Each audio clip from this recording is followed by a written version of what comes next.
All right, ZBA, we are live. We are recording. Phone lines are opened. Go for it. Thank you, Matt, and welcome everyone to the Town of East Hampton Zoning Board of Appeals meeting for October 28th, 2025. We have 4 scheduled hearings this evening, and I'll read the first one into the record. Applicant is Montauk 007668 LLC at 333 North Surfside Avenue in Montauk, Suffolk Tax Map Number 300-29-1-19.2. The size and location is 19,105 square feet at 33 North Surfside Avenue, Surfside Estates, map of part of lots 8, 9, 11, 12, and 13, block 356, map number 1690 in Montauk. The description is to legalize an existing home entrance, walkway, and driveway, install a new egress basement window, and allow for the placement of a new storage shed on a lot containing freshwater wetlands. The relief sought is a natural resources special permit pursuant to 255-420 and variances from 255-430 wetland setbacks of the East Hampton Town Code. A 38.5-foot variance is required for the proposed egress window. A 42-foot variance is required for the new shed location to be located 61.5 feet and 58 feet respectively from wetlands where 100 foot setbacks are required and any other relief necessary. Zoning district is B residence, zone X flood zone, and the secret class is type 2. Council, do we have proper affidavits of service and posting? Yeah, I reviewed the affidavits of notice and posting, and everything seems to be in order, and the board has jurisdiction over this hearing. Thank you. Okay, this is the official notice and posting. The original one had blown down, and I appreciate that the applicant got this one replaced promptly. It's 33, but this is a flagged driveway, so the 35 is the neighbor. Next. Oh, there's the original one. Okay, so next. This is the shed that's in question to be removed on the survey, and some of the stone around it and the rocks. And next. It's just another view with some more of the rocks and the walkway. You'll see a lot of that. Next. This is just a shot in the back toward the direction of the wetlands that are noted on the survey. Next. This is the LP tank, and around the side is where the new shed, which is smaller than the one being removed, will be placed, is proposed to be placed, and the egress window along the side in the center. Get another shot that's more direct on. Next. So that's where the egress window, the shed will be going. Next. And I also took the egress window, but because I don't know if these rocks in the driveway are part of the issue with the rocks, or if that's just the outer part of the driveway going down to the flag lot. Next. Some more of the rocks and stone that are in the driveway. And next. This is a shot out toward the road, and you can sort of see that there's rocks along that also that I believe are in question for the NRSP. Next. I think that might be it. Oh, no, a more close-up shot of the shed that'll be removed and the stone in front of it. Next. Oh, that's right. Yes, the brick on the bottom of the driveway, this apron is also in question. And that may be it. Thank you. Do we have the agent here this evening? Rick, come on up.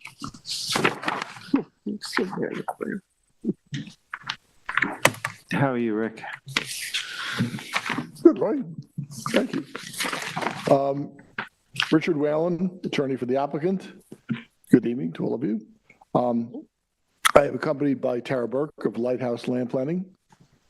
Hopefully this is overkill and Tara won't even have to say anything. I think 2 of us here for this application probably is a bit over the top. The applicant sort of CFO for the property, Dawn Green of the building department, identified certain things that she thought needed ZBA approval, and some of them certainly did. And so we are here. So the project consists of, you know, as Member Berger indicated, the removal of the existing shed, which Teresa's photos showed you, and the stone railroad tie base on which it sits. Those intrude into the scenic easement and also were built without the benefit of building permits or variances. The new approximately 29 square foot shed will be built abutting the east side of the house, again, where Member Berger's photographs indicated. That's much further from the wetlands, and obviously will not be intruding into the scenic easement. The shed is for storage purposes. It will be located approximately 58 feet from wetlands. Thus, it needs a 42-foot wetland setback variance. Again, it's approximately 29 square feet, the proposed new shed. The old shed will be removed from the property. Second is the construction of an approximately 22 square foot window egress again on the east side of the house. Member Berger's photographs showed where that would go. That is for egress, proper egress from a finished basement. That is, by my count, it's a little hard to read it on the survey, but I come up with a distance of 68.9 feet from the wetlands. That doesn't match the planning department TAM, but I don't think anything has changed. And the survey, I read it as 68.9 feet. Again, it's not that easy to read on the survey. That would require a 31.1 foot wetland variance. And lastly, theoretically, is the legalization of the existing stone driveway and some paver walkways. As I'll explain when I get into it, we don't think we need permits from the board for that. Maybe for the brick apron at the entrance from North Surfside, but other than that, the driveway, as far as I'm concerned, is legal or substantially legal. I'll discuss that. So the house was built in sometime after 1989, pursuant to a natural resources special permit issued by the zoning board it was filed on, the NRSP was filed, the determination of the board was filed on January 25th, 1989. The applicant's name was Blair Caraston. That approval specifically approved a driveway, including a parking area. The driveway had to be pervious. There's a stone driveway today. It is true that once the original driveway plans are totally impractical. If you take a look at them, what the zoning board referred to was, not enough room to either park or turn around. So the driveway is actually built is somewhat larger. The parking area is somewhat larger than was originally approved, and if you want to legalize that, that's fine. But the actual driveway, pervious driveway, we have a stone driveway, that's legal. The stone border is irrelevant as far as I'm concerned. And the brick apron on the road, the purpose of that really seems to be to prevent gravel from the driveway and stone or gravel from the driveway to going out into North Surfside Avenue, which is a paved road and I believe is a town highway now. So if the board wants to approve that and legalize the brick apron, that would be great. We think it should stay there. If you want it removed and you want it to be literally gravel or stone right to North Surfside Avenue, we'll take it out. Either way, it's okay. Lot size, I hate to divert into lot area for the second consecutive week, but I want to make sure the board doesn't go down any wrong lines here. Total lot size is 19,105 square feet. The surveyor gives the lot area as 12,482 square feet. But the surveyor excluded beyond wetlands, which of course are excludable from lot area, the surveyor excluded the flag strip. That is not correct. Look at the definition of lot area in the zoning code. A flag strip is not excluded from lot area unless it is subject to an access easement or a common driveway easement. This is not, although it is partially sharing common driveway with the neighbor, there's no easement, okay? Just a bizarre thing, and that might be why the surveyor did this. In a subdivision, in a proposed new subdivision, the planning board regulations tell the planning board to exclude the flag strip from the lot area for the purposes of the subdivision. But under zoning, a flag strip that's unencumbered is not excluded from lot area. I just want to mention that just so the record is straight. Doesn't really have any effect on our application. The property complies with clearing and with coverage limits. And in fact, total coverage and building coverage are being reduced as a result of the overall changes in the application. So total coverage and lot coverage are coming down.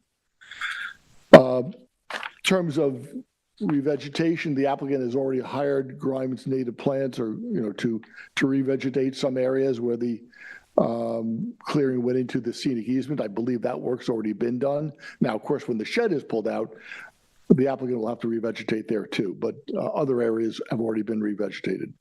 Some of the walkways that were there have already been removed. Again, they were paver walkways. I'm not even sure they needed board approval, but the applicant removed, those, except for the ones that still remain, already removed them.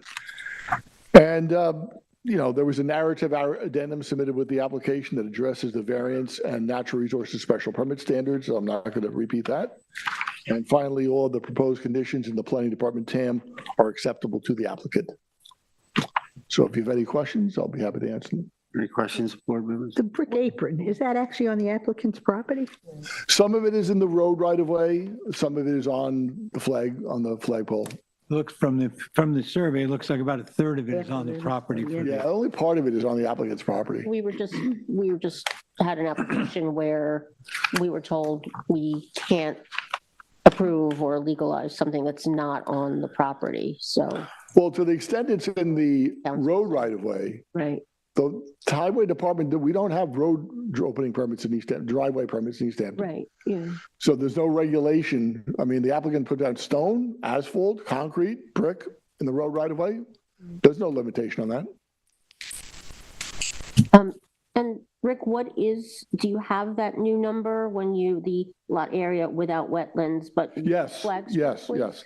If you exclude only the wetlands, not the flag strip, the correct lot area should be 15,000, well, approximately, because I just did a measurement of the flag strip and it might not be precise, but the new correct lot area should be approximately 15,642 square feet. 15,642. You're going to put another survey into the updated survey? Yeah, we could, yeah, absolutely. We could have the surveyor update. It should be updated because it could create confusion in the future. A lot of areas used for things like clearing, GFA, coverage, so it should be right. I have no questions. Any other questions? No. Thank you. Thank you, Rick. All right, thank you.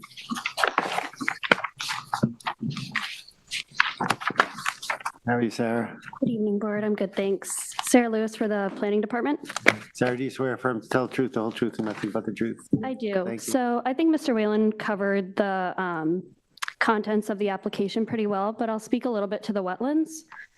So this area of Montauk and this property contain an extensive wetland system. The Surfside Estates wetland system provides the same benefits as other high-quality wetlands within the Montauk area. They constitute an integral part of the natural environment and hydraulic system and play an important role in the storage of water, flood control, and maintenance of water quality prior to recharge into the surrounding watersheds and groundwater. I will mention that this wetland is part of a New York State DEC Class 1 wetland, which is the highest quality rating for freshwater wetlands. So that is one of our conditions of approval that it seems the applicants are amenable to. These wetlands flow south and east throughout the Surfside Estates subdivision and impact wetlands throughout the area, including those along the bluffs to the south and throughout the western portion of Shadmore State Park. I will mention that the subject property is very constrained by these wetlands and the scenic easement, and I'm happy to answer any questions that the board has. Anybody have any questions? Just about that apron. So we have about a third of the size of the apron appears to be, from the survey, appears to be on the property. What's the position of the planning board on that? Anything? I mean, that's a hardened area within what's supposed to be a pervious driveway.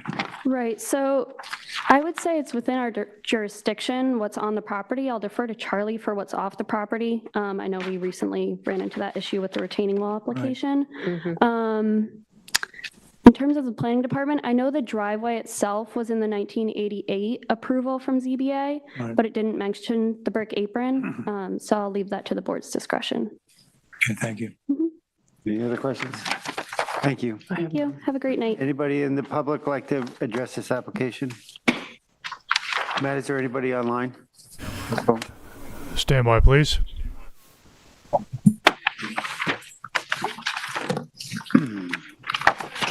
This is Matt Chapman calling from LTV, making sure all lines are open and clear, in which they are, and you have 0 additional callers. Thank you.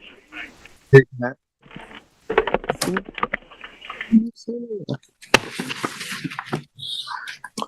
Richard Whalen again for the applicant.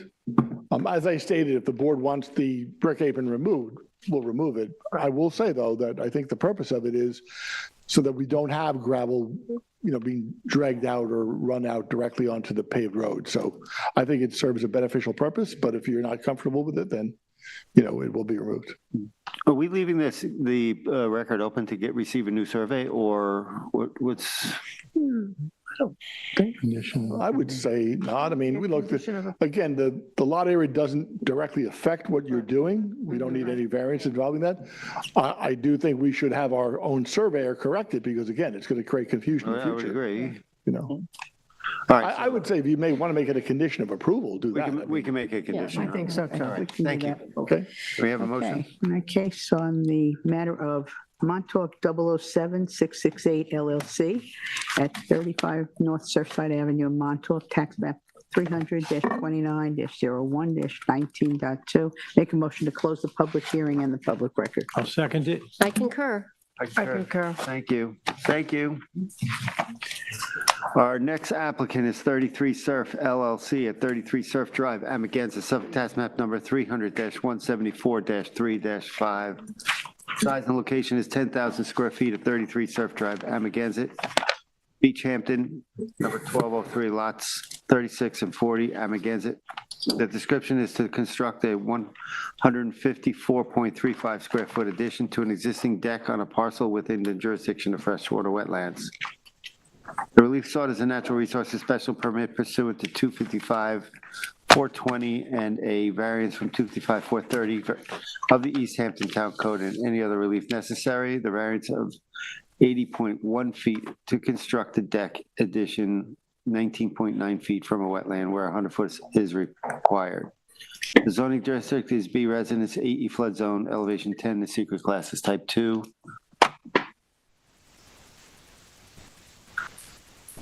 And council, do we have proper affidavit of service and posting? I just reviewed the affidavits with applicant's counsel. I think there was a typo on the posting date. So it's saying that, I think he put today's date, but I don't believe that. Most of the, for the record, Liz Vale, Greenberg Traurig, 2317 Montauk Highway, Bridgehampton. I think most of the forms require you to say, to date it today. So it was posted exactly 10 days ago. I know that it was. I Yeah, could sign a new one but he's the one who physically posted it. yeah. Well, yeah, because it was dropped off on the 7th, it's a little confusing. The dates are I think he just got the dates confused because it was dropped off on the 17th. I know it was posted correctly. What we could do is you could open the hearing, and then if you want to adjourn it, we could repost it to cure any defect in the notice. That's what I generally do with my boards. Yeah, that's what we've been doing. I think it's just it was a typo. So just to cure any potential defect in the notice, we could keep the hearing open, adjourn the hearing, and renotice it Is that For the your 18th. recommendation, council? Yeah, I think if so. necessary. Thank you. What's wrong? Thank you. Okay. You want to do your report? I would, thank you. Good evening. So this is, I'm standing on Surf Drive. This is north of Central Avenue. That's the posting. It was visible to all. Next slide. I just took a shot looking up surf just to get a little flavor. Next slide. Okay, I'm not going to spend very much time on the front of the house because it's not really in play at all, but I want to just give a sense of the house. It's a sort of a split level, one story, hard to say because there's a jog out, but this is fairly typical of development that was done in this neighborhood in the 1970s. Next slide. And then just got a little bit closer on the front of the house. You can see there is some topography on the lot. The lot swoops up to the house. When we get to the rear, you'll see kind of where the house is relative to the back. Next slide. Okay, I've gone through, there was a gate on the left side as you're looking at the house. I went through that gate. I'm heading towards the rear. It's just a little stepping stone path. Next slide. Okay, so when you get to the back, so I'm in the northwest corner, and that's the edge of the current decking, where you can see a little bit of bamboo in the end. That's really the corner where the wetlands are on the other side, but those are the wetlands that are part of this, the key part of this application. Next slide. And then I wanted you to see, this is, so it's lifted up. There's a lot of sandy, dune-ish type land that spans really the whole back part of the lot. Next slide. Yeah, just moving around, you can see the kind of length of the existing elevated deck, where those trees, more the ornamental trees are. I imagine that's the lot line. It's, you know, sandy and there's some dune vegetation sort of sprinkled among the sand. Next slide. I just put my back to the property line, the rear property line, kind of get a full sweep of the width of the house and the current width of the deck. That whole, as I understand it, when you look at the survey, the whole deck, the whole width of it will be extended out. Next slide. And then this is the other corner of the deck. I shot it because when the deck is to get moved out, it sort of jogs to fill in that space between the side deck and such. I think that, do I have anything else? Anything else? Oh, I'm sorry. I had also just taken, you can see the depth of the deck, and obviously it would be expanded. I think it's a 6-foot expansion of the deck. It's linear, but it's 154 square. Okay, right. Anything else? Do I have more? Is that it? That's it. Okay, thank you. Thank you. Liz? Thank you, board Thank you. members. Thank you for accommodating me. Again, Liz Vale, Greenberg Traurig, 2317 Montauk Highway, Bridgehampton. So we're here tonight on behalf of 33 Surf LLC. The application seeks to construct an additional 154 square feet, which again is 6 feet in length to the existing deck on site. Subject property is comprised of 10,000 square feet. It's pre-existing non-conforming with respect to lot area in the B residence zoning district, as are most of the properties in the Bridgehampton subdivision. The property is surrounded by wetlands on 3 sides. We require an NRSP and variances for a variance from 255-430 for the minimum wetland setback to allow the deck addition to be 19.9 feet from the wetland where 100 feet is required. The proposed deck meets the remaining zoning setbacks. The application meets the area variance 5-part test. It will not cause an undesirable change to the neighborhood or cause any detriment to neighboring properties. The decking is very much in keeping with other properties in the neighborhood. I actually started to print out aerials of other properties in the neighborhood with decks, but almost every property has a deck. So it would have sort of inundated your record. I can provide an aerial from a larger area showing almost every single property in Bridgehampton is improved with significant decking or patios for outdoor use. The TAM also acknowledges this, stating, quote, "The decking of this kind is a common characteristic of the area, as many residences include extensive decking," unquote. Additionally, the proposed deck will not cause an impact to neighboring properties.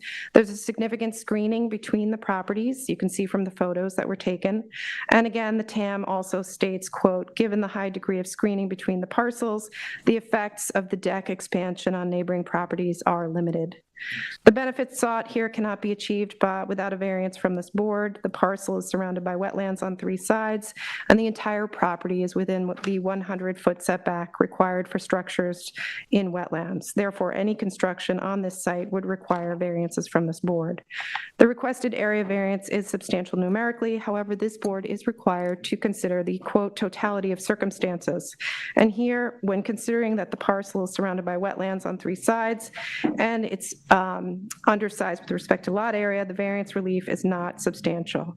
The grant of the variance will not have a negative effect on the environment. The addition of the deck is minimal and will not impact the environment as outlined in the TAM. Again, quote, "The excavation required for the deck extension of this size is minimal," unquote.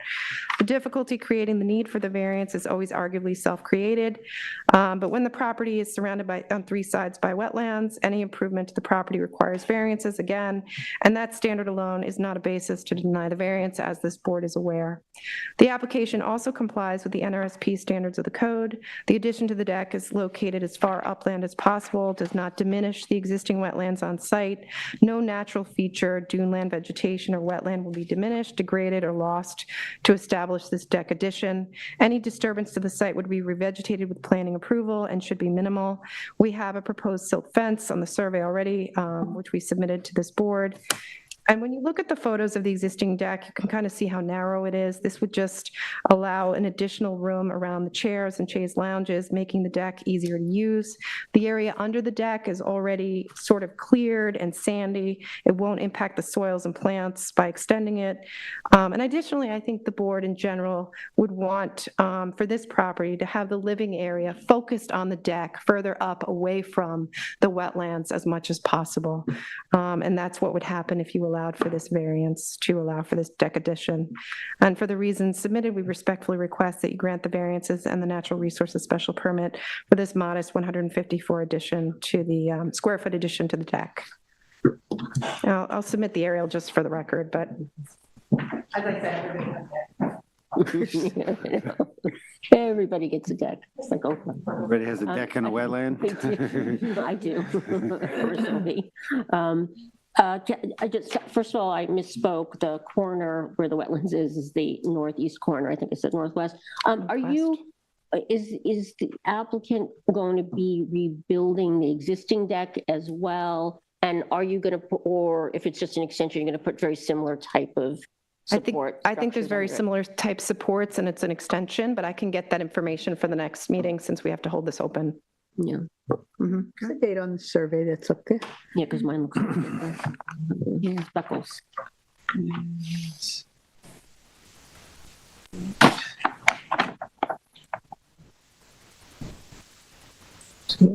Any other questions, board members? What's the date on it? It was revised 6/19/2025. Right, that's what I had open, yeah. Yeah. No, I'm only asking because the gravelly portion on mine is not gravelly looking. Yeah, so- I know, that's what was throwing me off Yeah, too. me Yeah. either. Yeah, okay. Any other questions? Thank you. Come on up, Jake. Good evening, board. Jake Kushner with the Planning Department. Jake, do you swear affirm to tell the truth, the whole truth, and nothing but the truth? I do. Thank you. So this property is partially cleared and improved with a single-story residence, decking, walkways, driveway, and sanitary system. The most recent CO was issued in 2021. That gravel area and walkway located to the north are not on the latest CO. They may need to be removed or legalized. The parcel is within the Beach Hampton subdivision. It's characterized by those duneland sandy soils. They provide good drainage and are stabilized by plant growth. This parcel also falls within the jurisdiction of 3 freshwater wetlands. The closest wetland is adjacent to the property line in the northeast corner, 19.9 feet from the proposed structure. There's a second wetland to the southwest on the neighboring parcel, as well as a wetland located across to the west across Surf Drive. So these wetlands are home to a variety of species, even though they are small, and they do provide benefits like flood and storm water attenuation. So although the requested variance is significant, we have not identified any long-term environmental impacts. Given the parcel's proximity to the wetlands, all improvements to the property are likely going to require an NRSP and some form of variance. The project is pretty minor in scale, does not propose any additional clearing. Total coverage conformity is maintained. Excavation of duneland soils required for decking of this type should be pretty minimal. Clearing should also be minimized, and all areas disturbed by construction should be revegetated.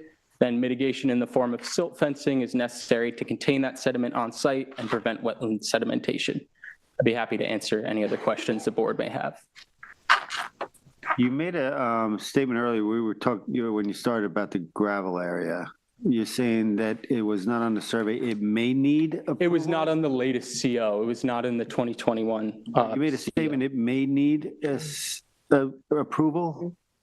Yeah, so I believe it needs to be removed or legalized. I'm sorry, All right. say, Cited, wait, what? So it's gravel area up here, and this flagstone walk were not included on the latest CO. Okay. Okay, any So do any they questions? need- I'm going to have questions for council on that one, but any other questions, board members? Yeah, that is the one question for me. Thank you. Thank you. Liz, come on up. So I don't know, about them being specifically listed on the CO, but I have an aerial from 2016 that shows the walkway in particular and the gravel area. So I don't know if it's just something that wasn't specifically listed on the CO, but it certainly was part and parcel of the property the entire time. So I'm not sure that we would need to get it legalized, given that it's been in existence, I think, since at least, let me see, 2016, maybe even earlier. I can look at Google Earth for the next meeting and just take a look at it with the planning department. But you have a 2021 C of O. Yes. Yes. But not every single structure is always listed on CO.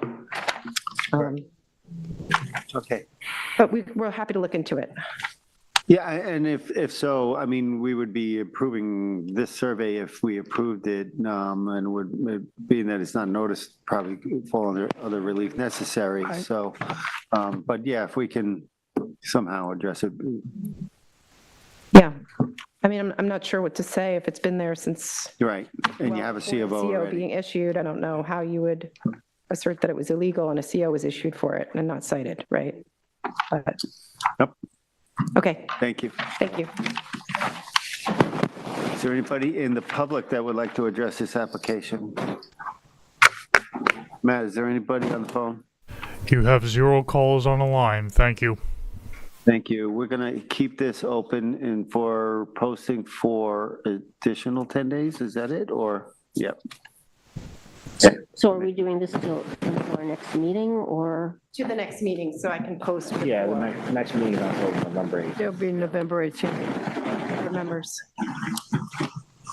Ready for a motion? Okay, thank you. In the matter of 33 Surf LLC, 33 Surf Drive, Amagansett, Suffolk County Tax Map 300-174-03-05, I make a motion to we're leaving the hearing and the record open until November 18th for proper reposting. Are we renoticing as well? Renoticing? Proper notice. Proper notice. For proper, they did the mailings properly. It was just the posting just was have to done. post it. Okay. I think they did it properly. They just wrote the wrong date on it. Okay, so for renewed proper posting. Second, Concur. concur. Concur. Thank you.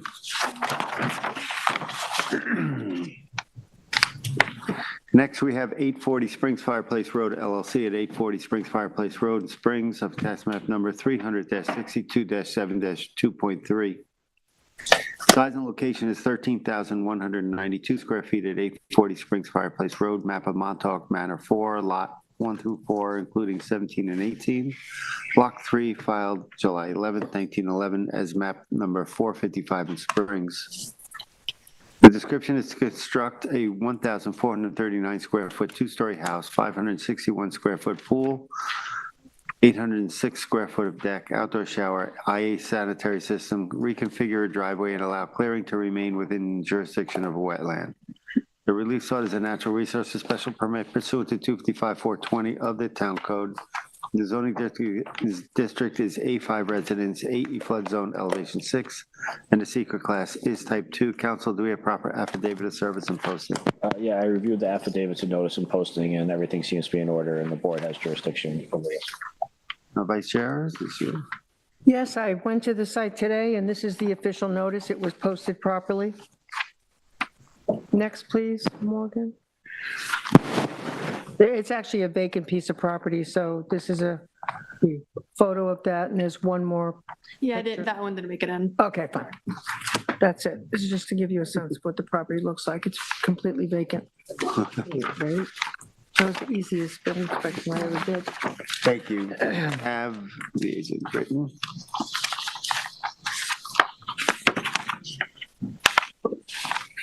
Have you written?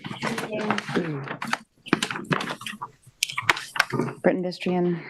Britton, you swear affirm to tell the truth, the whole truth, and nothing but the truth. I do. Good evening, Chairman Deline and members of the board. Britton Bistrian, representing 840 Springs Fireplace Road LLC at, shockingly, 840 Springs Fireplace Road in Springs. As pointed out, the parcel is on the east side of Springs Fireplace Road. It's about 100 or so feet north of the intersection with Fort Pond Boulevard. So it's just sort of north of where the wine shop and the pizza place is, on the other side of the street. The parcel is part of an urban renewal map from 1911 titled Montauk Manor, Section 4, and it's vacant. It's always been vacant.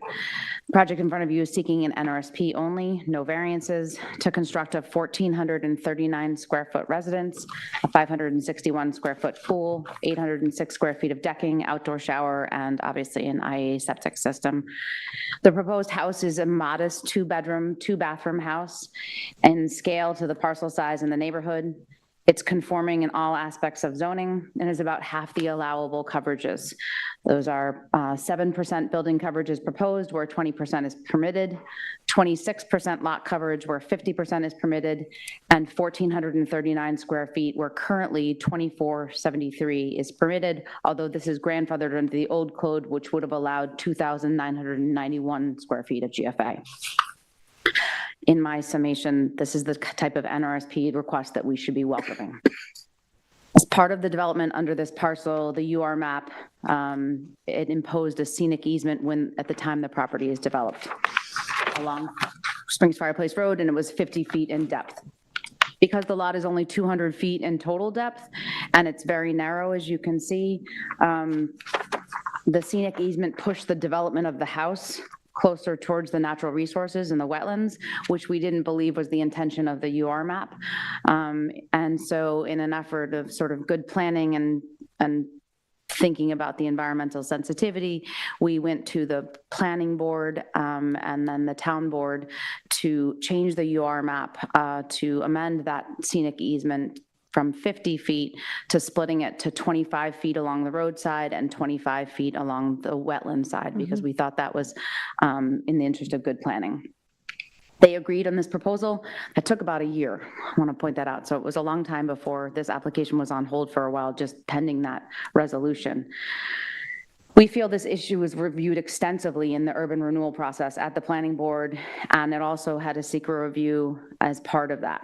Therefore, I don't feel the planning department in this zoning board review is properly considering prior review and determinations made in reference to both the establishment of the urban renewal parcel and subsequent the recent thoughtful adjustment to that map supported by the planning board and approved by the town board in order to protect the natural resources.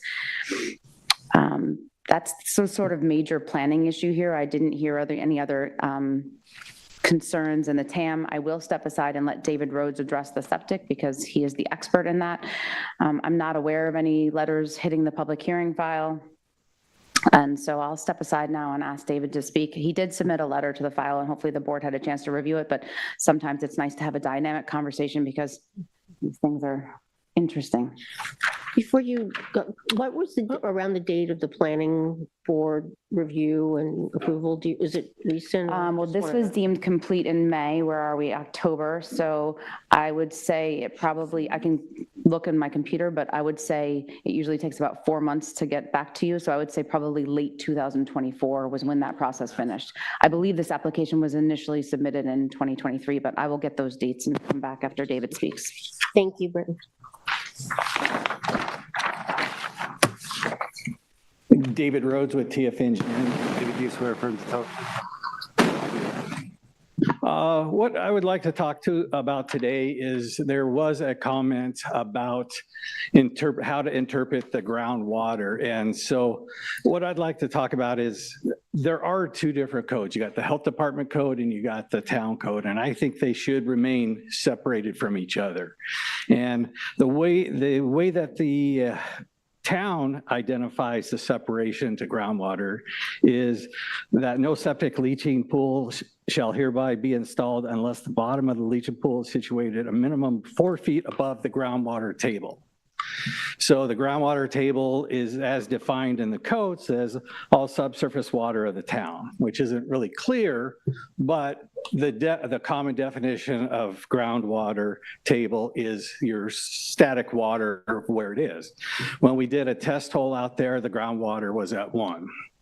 Now, when we do a design at the health department, they specifically say that we have to be separated from the highest expected groundwater. And they specifically tell us how to define the highest expected groundwater. Turns out when we do that approach, that's elevation 3. So when altogether, if you take a look at the 4 feet above the 1 foot, that's 5 feet elevation to the bottom of the drain field. And if you look at the health department, it's 2 feet above the highest expected, which is 5 feet. So they just, in this case, just happen to turn out the same. But I don't think it's appropriate to apply definitions and codes from the health department to the town code, because they should stand alone and not be applying different codes to your code. Any questions on? I have a question about it. Is that a statement on your behalf that we should be considering this in the future when we look at other cases? Is that why you're bringing it up? My statement is the code should stand alone. So if you are we've stated in our letter that we have met both codes because they're interpreted differently. We've identified one, and the plan as it is designed is compliant with both codes. Any questions? No. I do not. No. Thank you, David. Okay. How are you, Morgan? Good evening, Board. Morgan Slater for the Planning Department. Morgan, do you swear affirm to tell the truth, the whole truth, and nothing but the truth? I do. Thank you. So as it's been said that this lot is on the east side of Springs Fireplace Road within an environmentally sensitive area because it is contiguous to the wetlands associated with Agabonac Harbor to the east, which is a water body protected by numerous local, state, and national conservation efforts.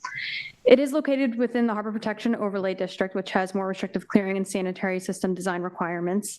The leaching pool component of the sanitary system meets a 4-foot separation to the groundwater elevation as required by HPOD.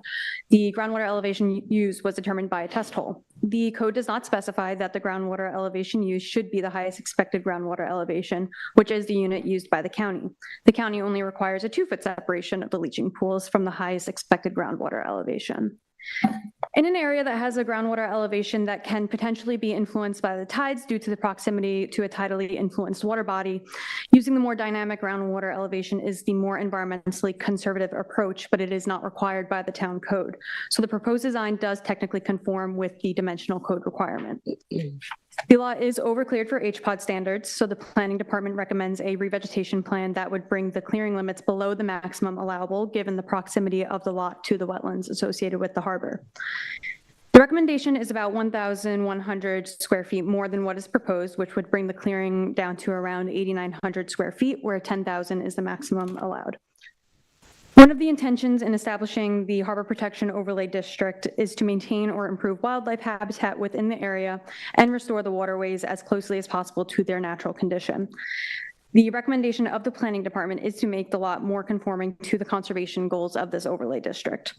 Also, a majority of the lot is within the AE flood zone, so improving the buffer to the wetlands allows for increased resistance to floodwaters within the flow path, as well as enhancing infiltration and groundwater recharge of the floodwaters. Regarding the UR map modification, the lot did originally have a 50-foot scenic easement along the roadway, which was modified to become a 25-foot easement and allow the sanitary system to be constructed within it. The UR map modification process that changed the scenic easement was not a review of this NRSP application and the proposed improvements. It was a beneficial modification to the UR map because it opened up an opportunity to have a more conforming building envelope with regard to the presence of the wetlands to the east. The extent of the environmental review for UR map modification differs from the environmental review for a natural resources special permit, since the NRSP process has its own environmental standards. The recommendation of the Planning Department to have a larger scenic easement to the east is in response to the environmental conditions of the property and the scope of the proposed improvements that are in need of a natural resources special permit. I can answer any questions the board may have about our recommendation or the history of the lot or any of the proposed improvements. So what's on the survey is the Oh, I have the sketch. proposed, right? Do you have a sketch? Yeah.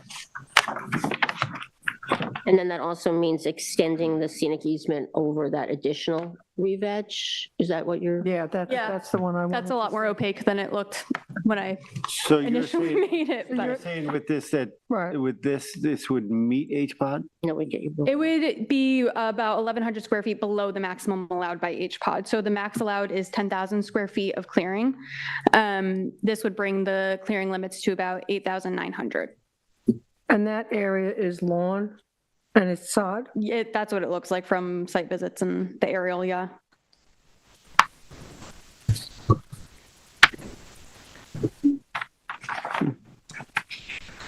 Let's see how they feel. Has the applicant had a chance to look Right. at this? I did send it out yesterday. I'd like to know how they feel about this. Probably pull them up and find out. And it'll go to ARB if and after. It is in we are the Springs done. Historic District, so it does need ARB before building permit. Oh, I also want to note that this easement is slightly pulled back from the recommendation in the TAM. This allows for the 10-foot separation between structures and the easement itself, which is required by code. So it ends up being about, I think, at its longest point from the eastern property line, like 65 feet. And it's just under 100 feet, 100-foot buffer to the wetland itself.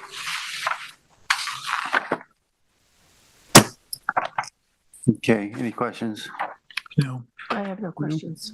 Thank you. Before we go to the public, Britton, I think you should come up and address this. There's a couple of things I would want to note. I did get a revised scenic easement yesterday. The initial scenic easement that was proposed on behalf of the planning department was for 75 feet plus the 25 at the street, which is 100 feet of a 200-foot parcel in depth. That proposed easement that went out when I was noticed of this hearing didn't meet town code. It made it my development non-conforming. So I don't think that that was a good idea. It was then reduced, but I do think that the planning that went into the town board and planning board process shouldn't be ignored. They split the scenic easement. And just a reminder, yes, an NRSP is a different process, but the scenic easement doesn't get established until the building permit's issued on the property. So you can't get a building permit on this property without an NRSP. So the intention of creating the scenic easement is to develop the parcel. So they did consider the fact that this parcel would be developed and the environmental sensitivity. I also want to point out that this house, its coverages are about 50% of what would be allowable on this lot. Actually, the house size is less than 50%. I think what we've offered is very fair. We have offered a conforming clearing. There is some question whether the majority of this clearing was legally done. But in general, to request that we revegetate, we're offering to revegetate to meet HPOD standards. The planning department is then asking us to revegetate 1,100 or 1,200 additional square feet to make us below that standard. We meet the standard, we meet the code. And that requires revegetation, which we could probably pursue. The lot next door, which is in common ownership, we were able to grandfather that clearing that it was pre-1984. I believe this property was farmed. It is not sod, it is lawn. It was previously farmed property. And then to answer Member Mearing's questions, the town board was completed with this in the end of 2024. I submitted to this board February of 2025. I received a complete letter in May of 2025 and brought us to the hearing in October of 2025. So again, I'm a little confused. The survey that we have showing the proposed revegetated scenic easement. And then we have this one here, which is bigger than what is on the survey, right? Yeah. Yeah, correct. We had a 50-foot scenic easement. We proposed at the town board to do 2 25-foot scenic easements, revegetated. As proposed on the survey. As proposed on the survey. You'll be at the 10,000. Yes. Which we felt was appropriate for a 2-bedroom, 2-bath house at 50% of the size that would be allowable on this parcel. Morgan, I'm confused because I might want to ask you a question now. What is the impetus of Additional 1,100. Of this additional and then kind of submitting it last minute?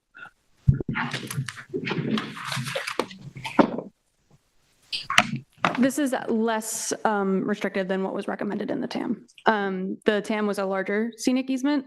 I saw Britton's response and rightfully pointed out that the one that was recommended in the TAM wouldn't allow for the 10-foot separation from the structures, so I pulled it back. This is now the revised recommendation, which is slightly less than what was recommended in the TAM.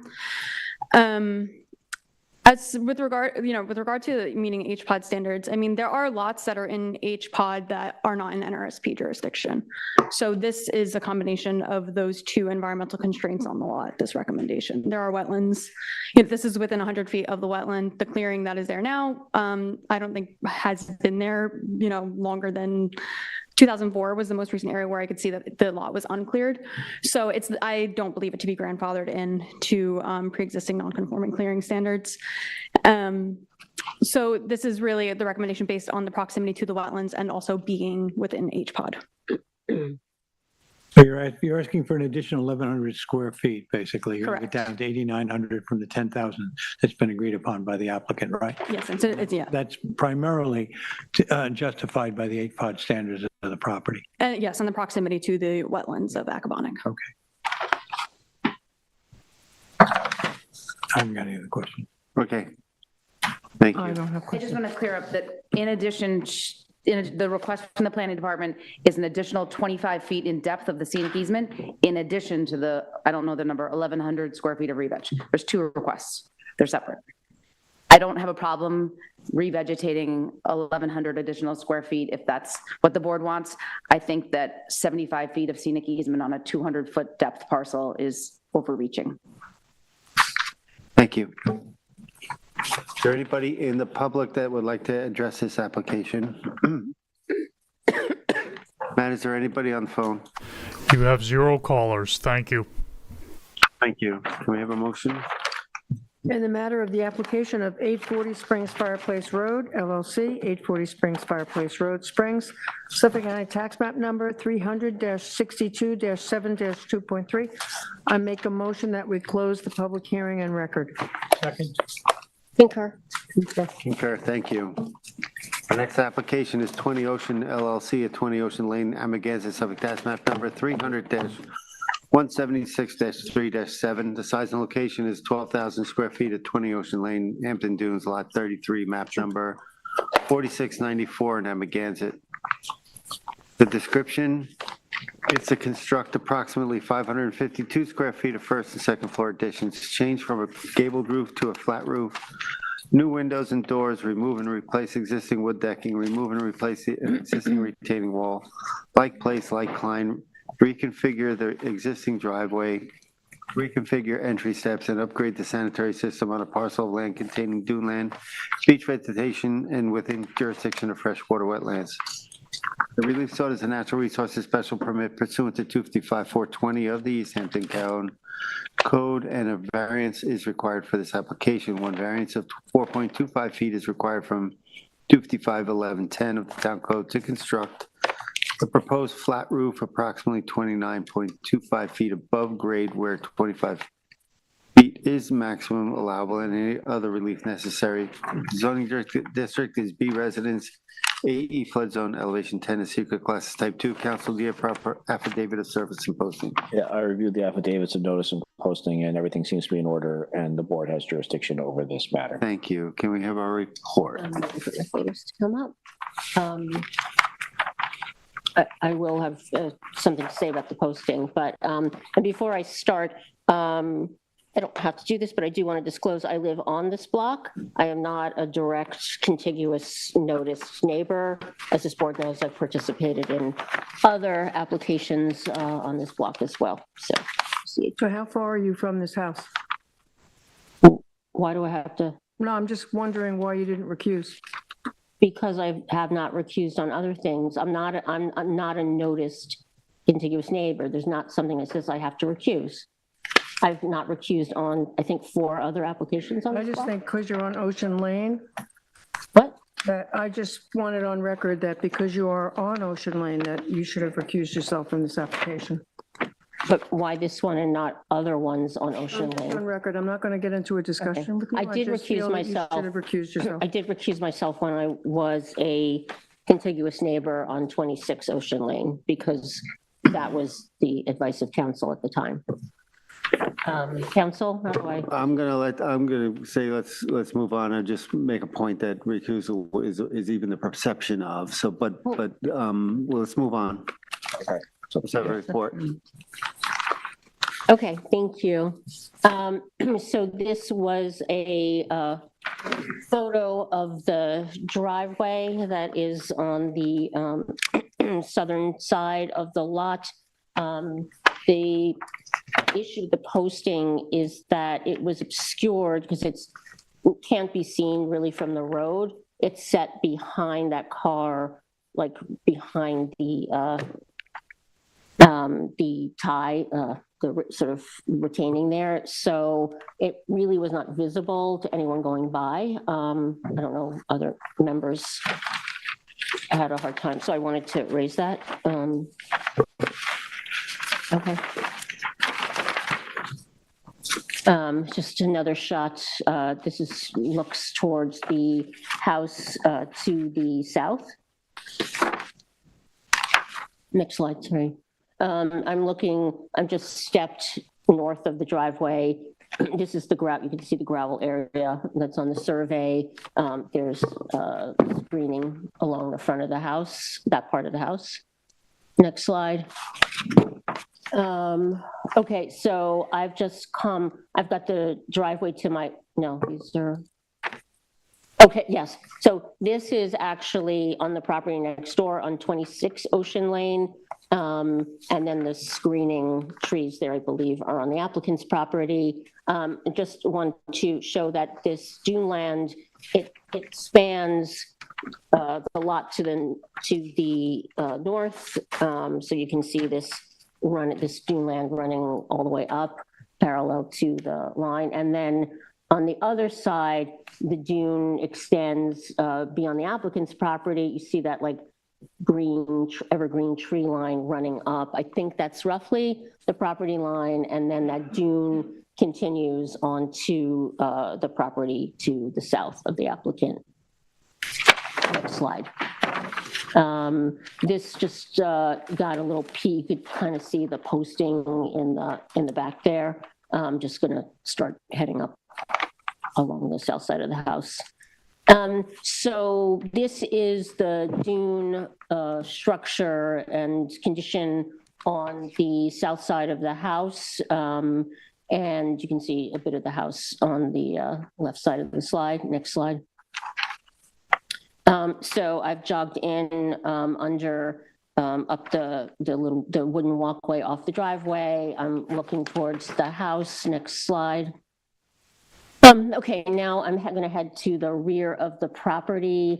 The area that looks sort of like a planting area on the side of the house, I believe that is where you can see on the survey the proposed addition will be, and that's the existing walkway. As you head to the back, you can start to see it in the distance. The retaining, one of the parts of the retaining wall comes into view. Next slide. Okay, so now I'm starting to wrap around the back of the house. You can see this is the tallest part of the retaining wall that is proposed to be replaced and is in some disrepair. That is the decking. It's sort of sinks down a bit in the rear of the house. The fence line, the fence there, I guess, is the rear property line. You can see the dune land. You'll see more of it. Next slide.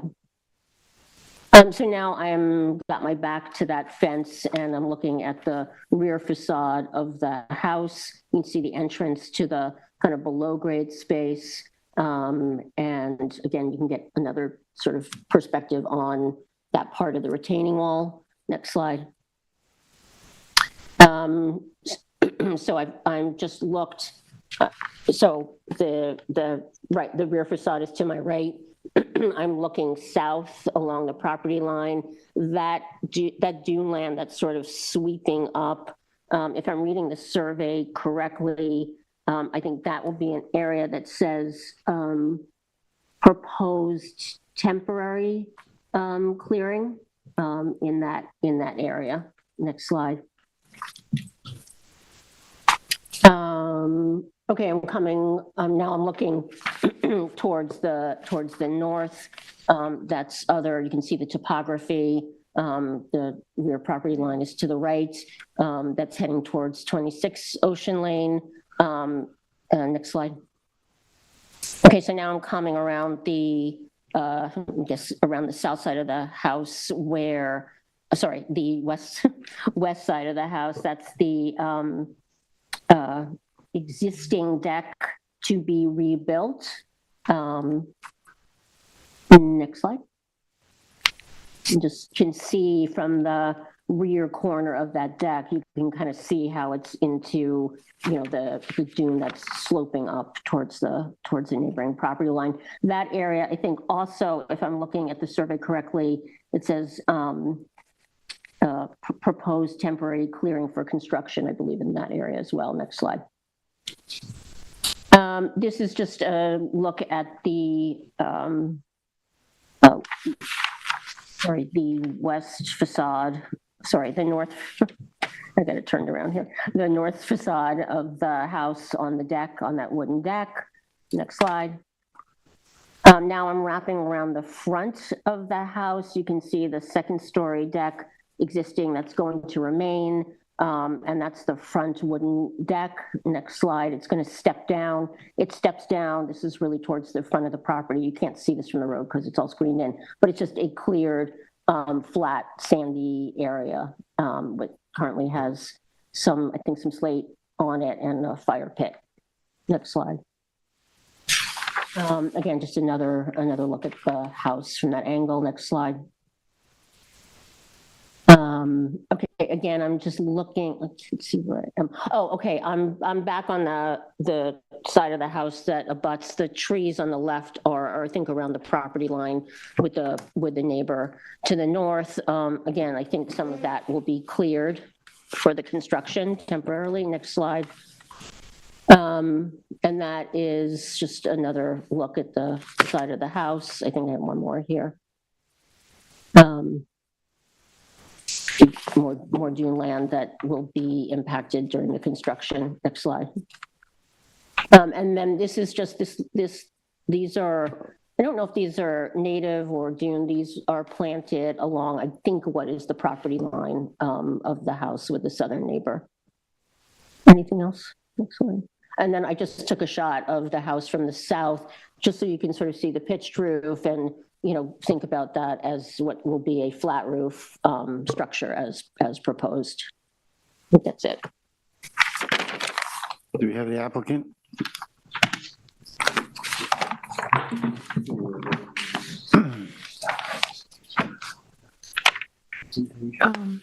Can you give one to the secretary for record?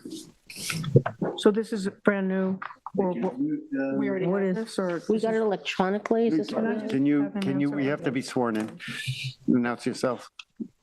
And announce who you are. Tommy Zung, owner of 20 Ocean Lane. Tommy, you swear affirm to tell the truth, the whole truth, and nothing but the truth. Thank you. Firstly, prior to starting, I respectfully would like to formally say that Jane's my neighbor, one over, and it would be appropriate. It would have been appropriate for her to recuse herself. So I just like that on the record prior to starting. And my one question to you is this already in the file and you're just? Yes, it's all in the All right, file. so nothing's changed. Okay. I'm always worried that maybe technical difficulties, All et right, cetera. thank you. So, yeah, everything's in the file and Thank et you. cetera. I'll review a little bit what was already said. So project description: to construct approximately 552 square feet of first floor and second story addition, change the gabled roof to a flat roof, new windows and doors, remove and replace existing wood decking, remove and replace existing retaining wall, like place, kind, refigure the existing driveway, reconfigure entry steps, and upgrade the sanitary system on parcel of land containing dune beach vegetation within the jurisdiction of fresh wetlands. Relief requested natural resource special permit pursuant to code 255-4-20 of the East Hampton Code. One variance is required for the application as noted earlier. One variance of 4.25 feet is required from 255-11.10 of the Town of Code of East Hampton for the proposed flat roof, approximately 29.25 above grade, where 25 is a maximum allowable, and any other relief necessary. The parcel is currently improved with an approximately 1,844 square foot, two-story residence, approximately 1,994 square feet of a first and second floor, second-story decking, driveway, and associated structures. The most recent C of O was issued in 2018 for 1,142 square feet, first floor, 672, second floor, frame, one-family residence having one kitchen, only containing a total of 4 bedrooms, 1,835 square foot wood decking, a lower level rec room. This is already put into the record, so we don't need to hear all this. So if you can just cut to your specifics, I'd appreciate it. Absolutely, absolutely. So the design is to have the least invasive, most environmentally sensitive design.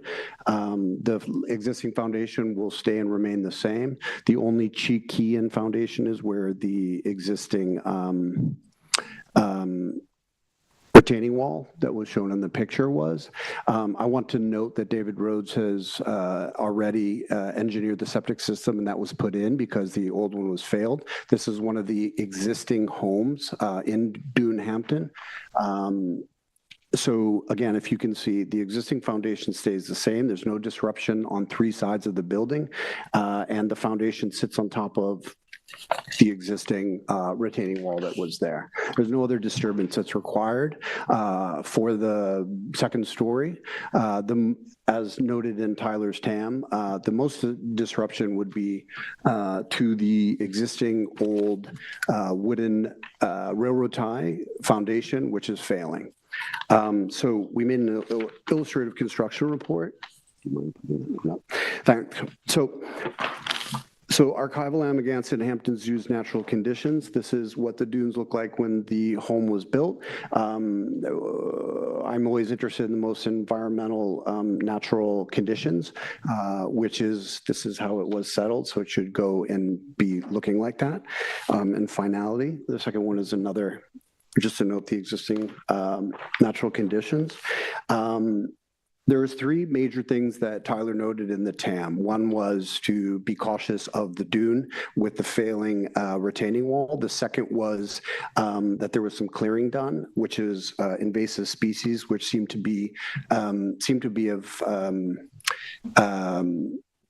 planted by my previous neighbor at 16 Ocean, and she was less mindful of taking away that. So the invasive species remediation, just want to talk about that right now. Firstly, in the revegetation area, obviously we will revegetate with native species on top of when the retaining wall is finished, because until that's done, it would be disturbed once and then put back in. You can go to the next slide. Sorry. So here it was a little bit after maybe I purchased 15, 16 years ago. I know Jane purchased 23 years ago. Most of this was obviously dune land.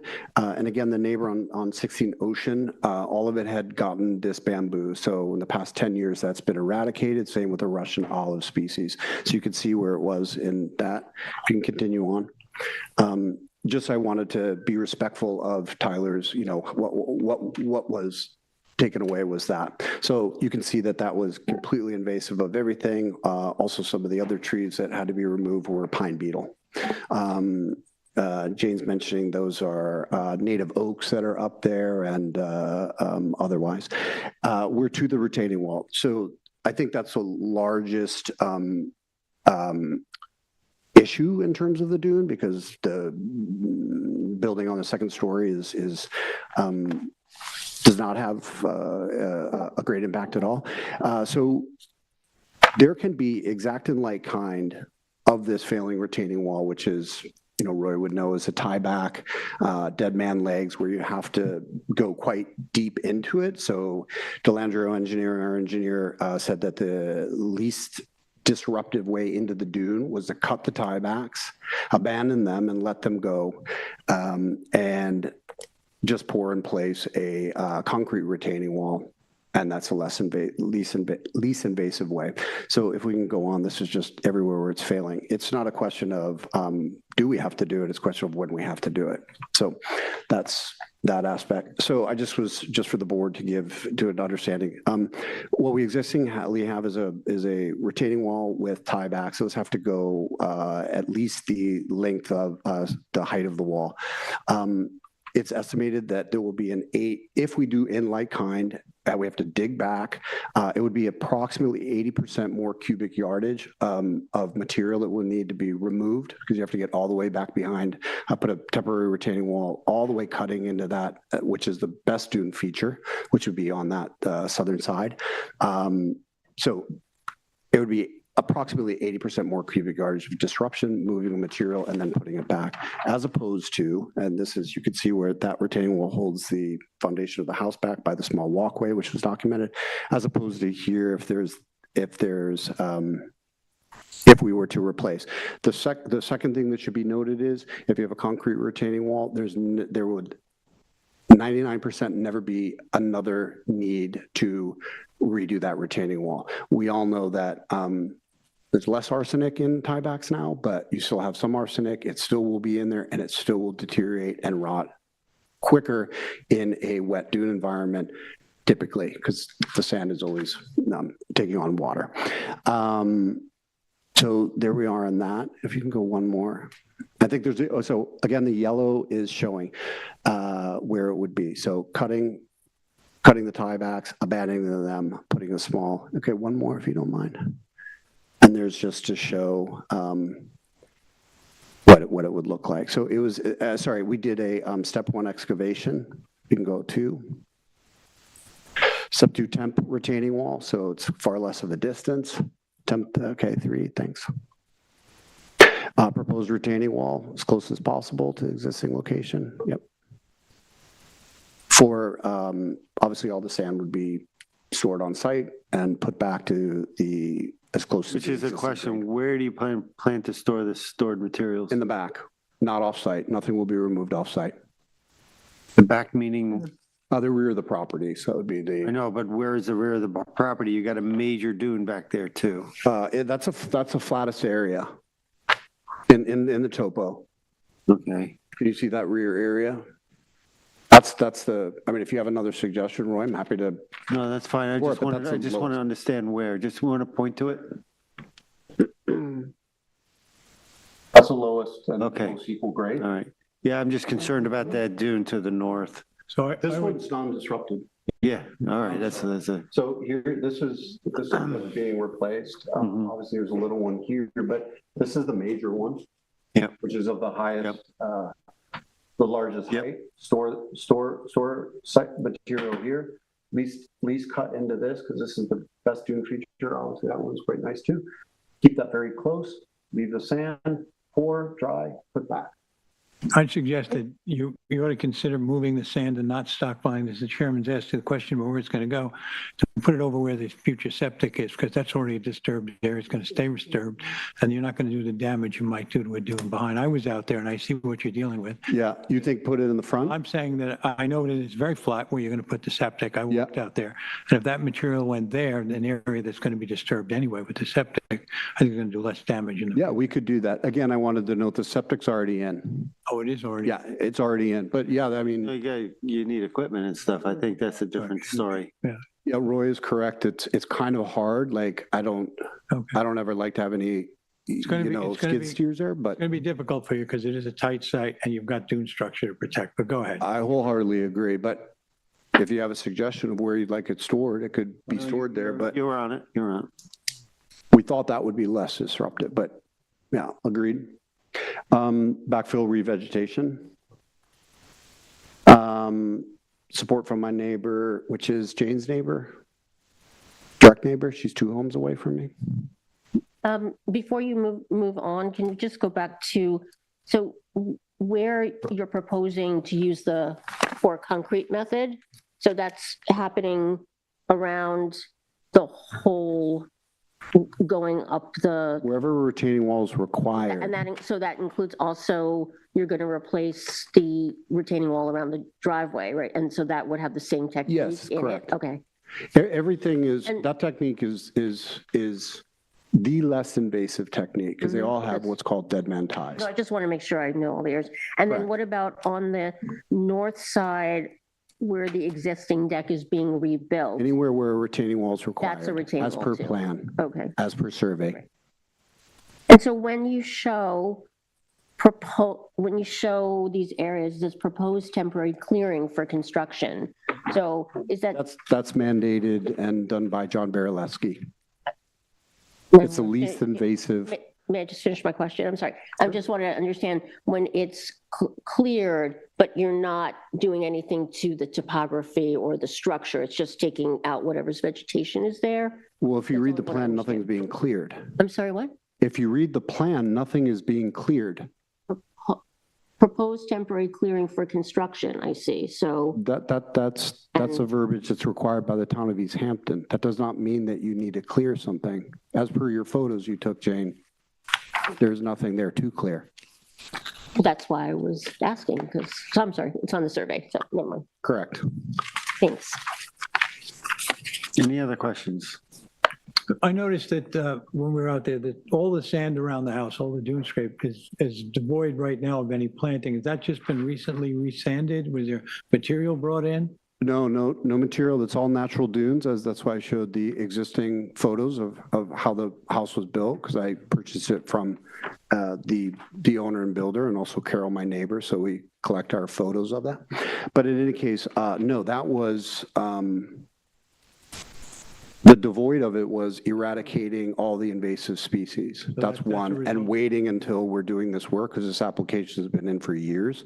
We're trying to get the best way to do it. So I pared back the application over years, kept it the simplest way, and then we revegetate.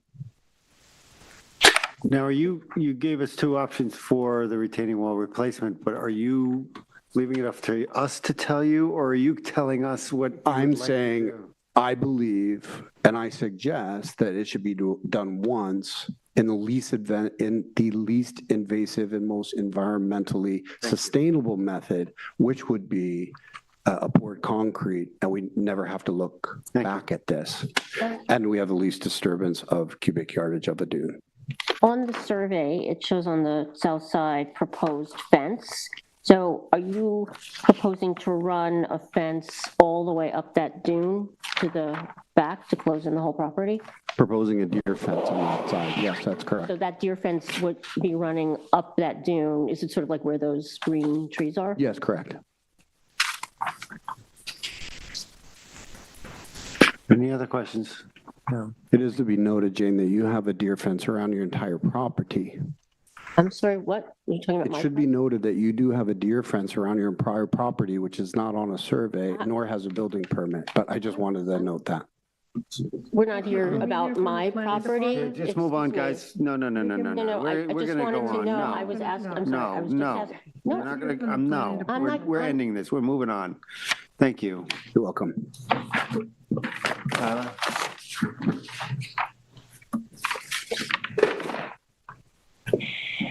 Tyler Borsak for the Planning Department. Tyler, do you swear affirm to tell the truth, the whole truth, and nothing but the truth? I do. So this parcel is located on the east side of Ocean Lane in Amagansett. The parcel is in to add minor additions to the existing residence, changed from a gabled roof to a flat roof, add new windows and doors along with the change in the roof line, replace the existing decking, fencing, reconstruct the retaining wall in like place, like kind, reconfigure the driveway, reconfigure the entry steps, and install, the new sanitary system is in. The subject property was created as part of a 1966 subdivision prior to the adoption of the Town Natural Resource Special Permit Regulations in 1984. The parcel contains significant tertiary dune land topography. Freshwater wetlands exist to the north and to the northwest of the subject property. These wetlands are consistent with other smaller wetlands in the Beach Hampton area of Amagansett, many of which were fragmented as part of the development of the area prior to modern zoning. The dune land on the parcel is noteworthy, with elevations changing from 12 to 13 feet from the highest point to the lowest elevations on the property. The retaining wall proposed to be replaced holds up some of these dune land features, and careful consideration of the retaining walls is required when examining the application in order to limit disturbance while also providing for a reasonable replacement of a deteriorating retaining wall. One of the most important aspects of the application, and which requires the most detailed review by the board, is the replacement of this retaining wall, which has been gone into in great detail at this point. Originally, the application was submitted with two different options. One was replacing it in place in kind with the timber retaining wall, and the other being the concrete retaining wall. And after discussions with the applicant, we both agreed that the concrete retaining wall would be the better option of the two. It appears to be a reasonable option to take, limiting disturbance to dune land and minimizing clearing, while still allowing the applicant to safely reconstruct the retaining wall in the same approximate location. One concern is the amount of temporary clearing shown on part of the retaining wall replacement. A lot of this area is already cleared of vegetation. Given that there was invasive species there, I did go back and look at some of the older photos that we had of the property, and it did look like it was mostly bamboo in those areas. So it certainly wasn't high quality dune land vegetation that was cleared.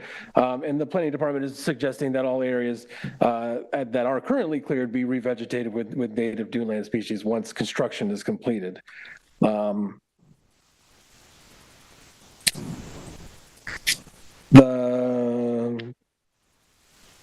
Given the significant slopes, the tertiary dune land, the board should be sure that no changes in grades will result from the proposed construction. It appears that they are taking these into consideration. The applicant is aware of the sensitive dune land habitat that they have, but these dune land features are a critical part of what characterizes the neighborhood, and their protection and preservation are vital to any application on parcels such as this.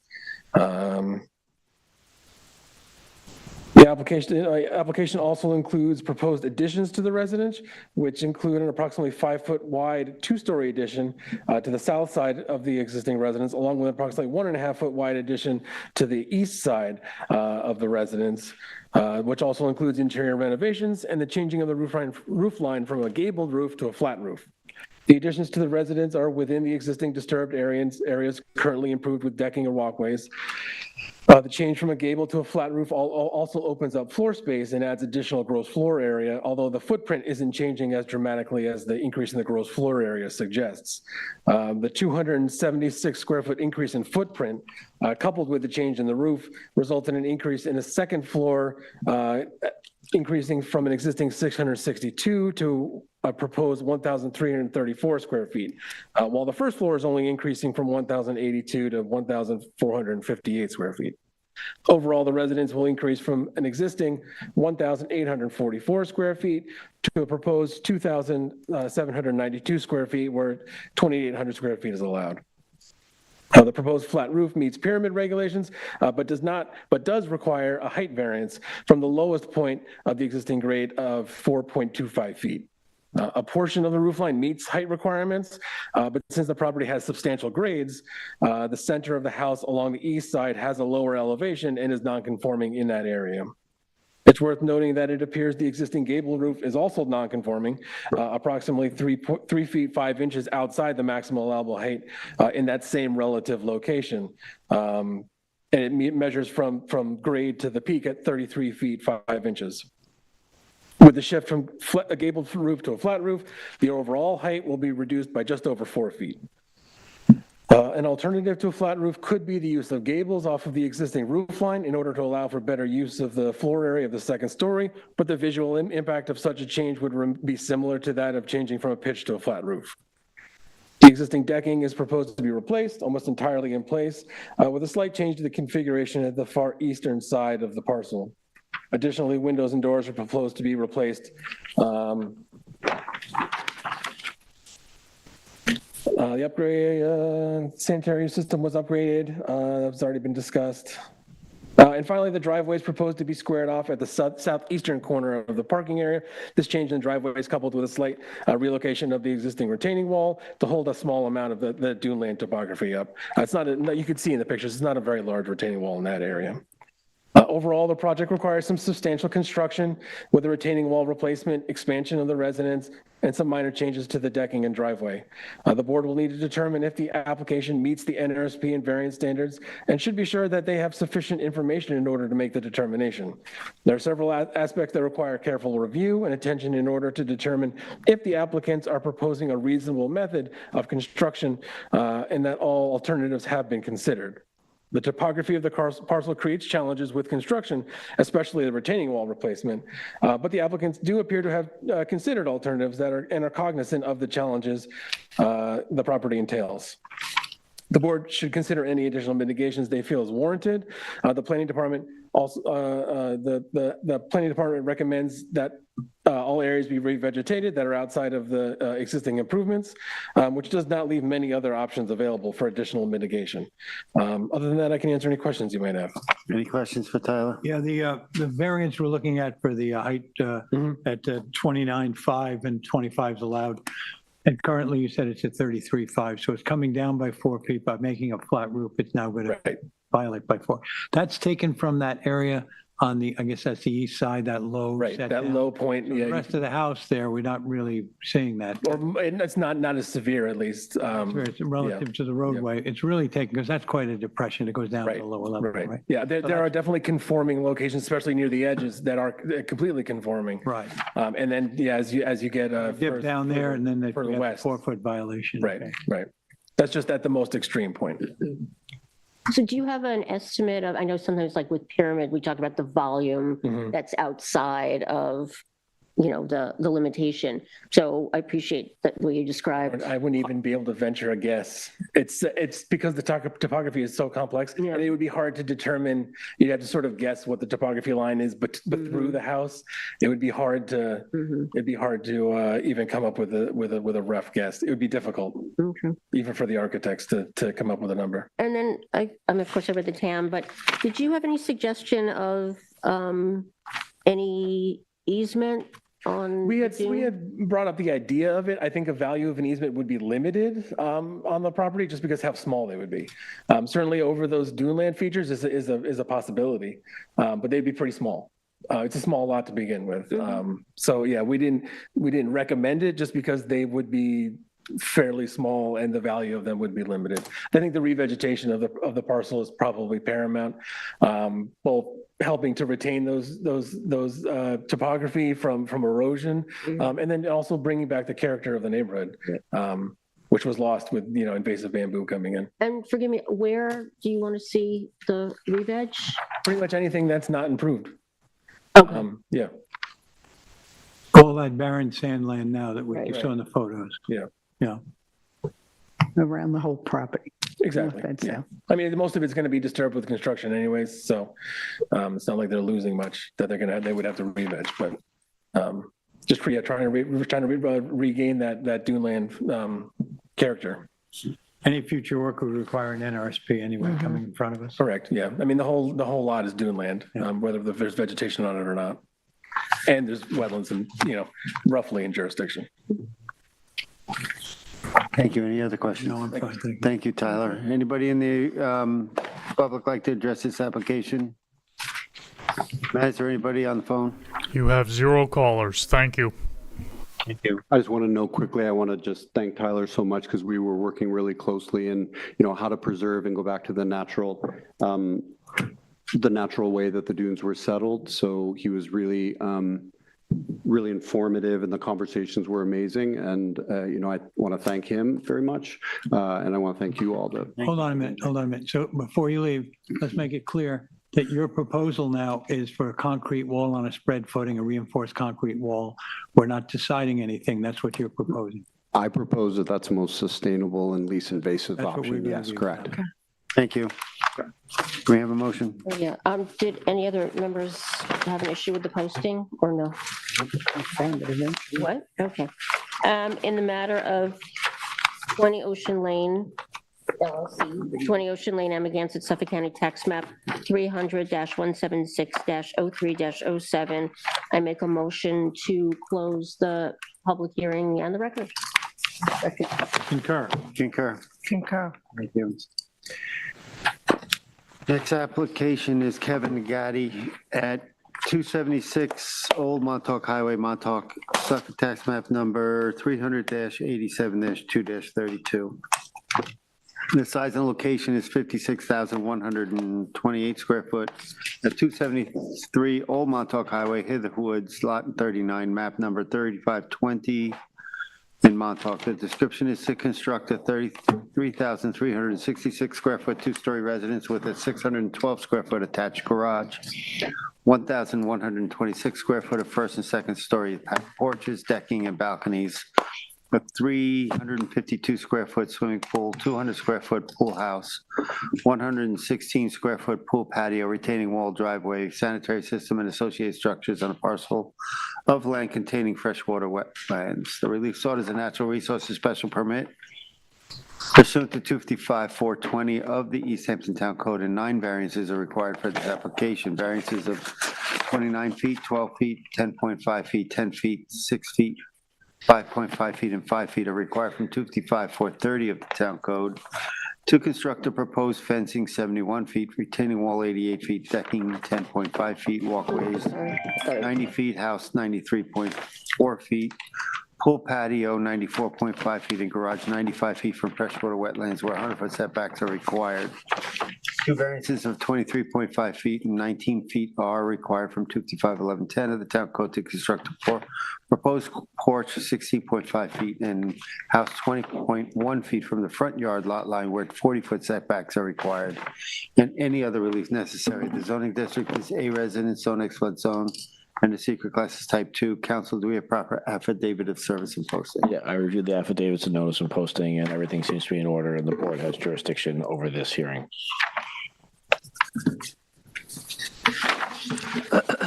Okay. Yep, go for it, Ed. Thank you. Thank you, Mr. Chairman. So I'll start by saying I have too many photos, but we're going to run through them quickly. I was advised by others here. This property has 3 postings, so it's important to see all 3. Here we are on Fir. This is the posting on Fir. Next. I'm going to look up towards the highway from that. It's a short little end of the property you'll see on that survey. I can see up to 27. Next. I'm going to look from there back in the other direction, and I'm looking up, and you can see Fir continues, and Elm's going to make a right. I'm going to make the same right. Next. Now I've come down, now I'm standing down, and this is an effort to say that you'll notice that there's higher ground beyond. This is very low down below. That property and the improvements are suggested above, and you'll see that as we surround the property. Next. I'm looking now up Elm. Elm runs up away from me. I'm going to go up the way a little bit further. Next. I'm turning and looking back up the other way. Just keep going. Next. This is the posting now that's up on Elm. This is further up as you come up. There's going to be a little turn in the roadway, which is going to be the edge of the property. Next. I'm going to get myself up now, looking up. I'm looking up this higher ground, hard to tell from my photo, but there's higher ground here, and we're getting near the eastern edge of the property. Next. Just go by that one. Next.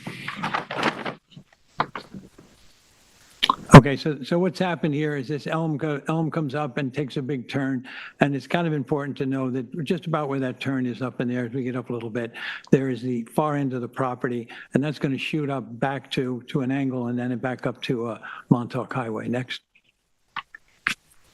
Now, this is about where the property line will be. Doesn't mean much, but it'll show you that it's well vegetated, and it comes, and it's all running uphill pretty severely at this point. Next. That's just looking back down Elm, just to give you a character of what's going on both sides. It's very wooded, very lush on both sides. Next, I'm going to come out on the highway. Now I'm out on Sunrise. I'm looking down Fir on the far end of it. I'm at this end of the property. I'm going to wind up heading east. Next. I'm going to look up and down. This is the Old Montauk Highway. Here I am looking east. Next. Here I am looking west, so you know about the character, about where it is. Right across from in the Gurney's area. Next, please. This is the posting now that's out on the highways. That's the 3rd posting, Fir, Elm, and the Old Montauk Highway. Next. This is, again, hard to see, and this is a tremendous drop off here. I'm standing on the highway, I'm looking down to where I took a photo before and said how nice the meadow was and how pretty it was. It's a very severe drop. Next.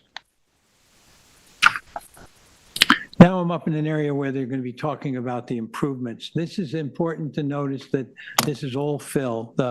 At some point in the past, someone filled this side of the property. There was a steep grade. You're going to see it in a minute, but I'm going to have several shots of this because this is where the house and other improvements are suggested to go, proposed. Next. Just to take a look now, kind of a sweep. I was at the gate. I backed up a little bit. I see an improved house. You can see a house on the further lot to the east. Next. You can also see how severely it drops off there. Now I'm standing just about where the house is to be. I'm about the east end of the house looking back.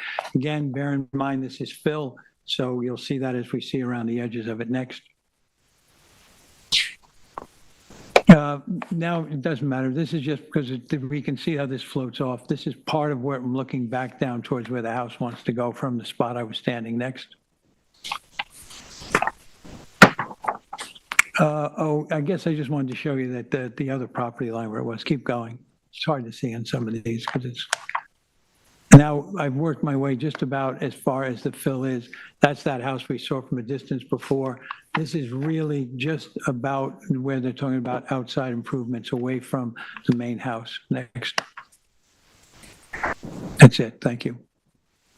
Thank you. How are you, Deborah? Good evening, board members. Alice Cooley of Matthews, Curse, Cooley, and Choron. I told you, Deborah. I'm sorry. You know, you're the second person to do that tonight. And I will point out that Deborah lives on this street and she has much longer, more luxurious hair than I do. Bregman. Yeah, Bregman. I am Alice of Matthews, Curse, Cooley, and Choron.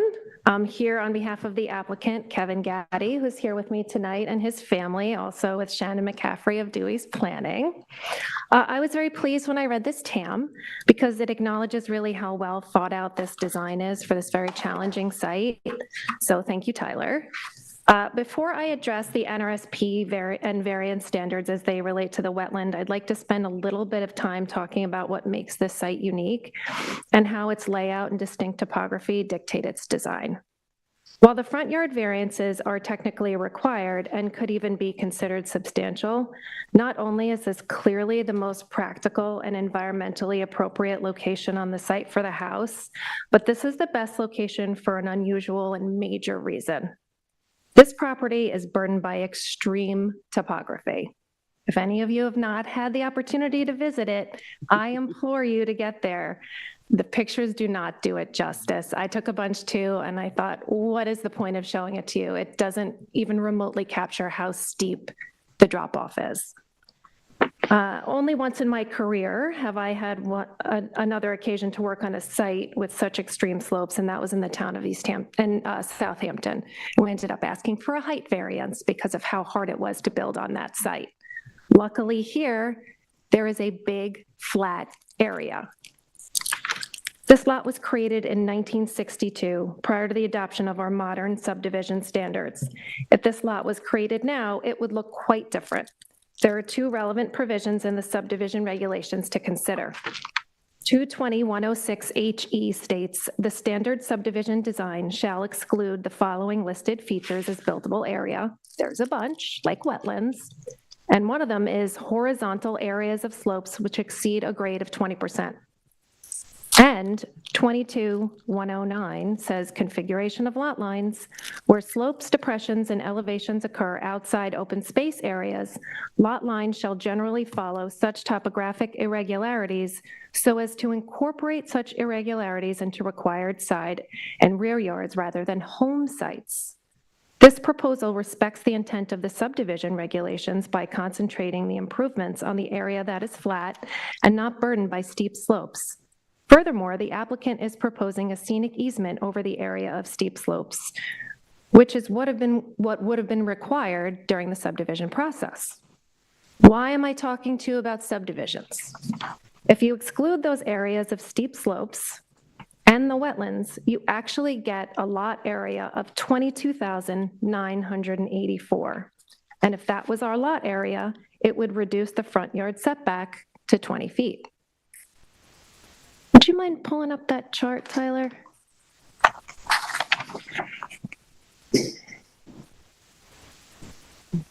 The other one. That one, yeah, thank you so much.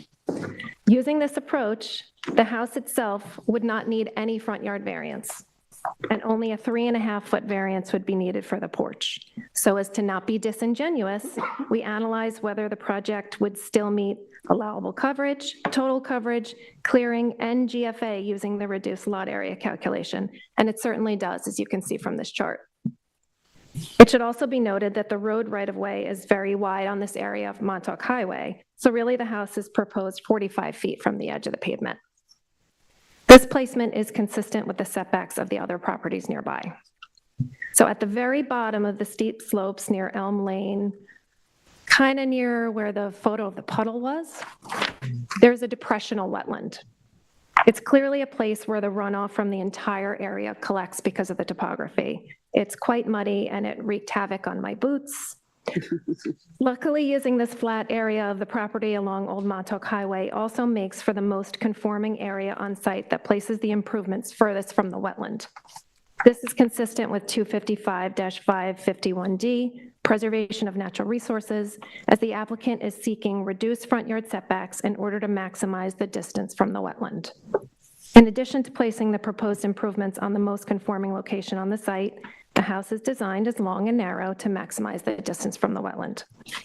The applicant is proposing limited exterior improvements, particularly for this area of Montauk and for a lot this size.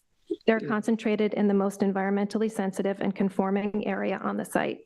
The sanitary system is, as acknowledged by the planning department, proposed in the most conforming location. The proposed clearing is minimal, as the majority of the proposed building area was already cleared prior to my client's purchase. The law is well settled in New York that a special use permit, such as an NRSP, authorizes a use that is presumptively harmonious in the zone in which it is conditionally permitted. Pursuant to Town Code Section 255-51, the board may grant an NRSP for the proposed improvements if the application is consistent with the purposes of the zoning code and will not degrade, pollute, or diminish the size of the natural feature.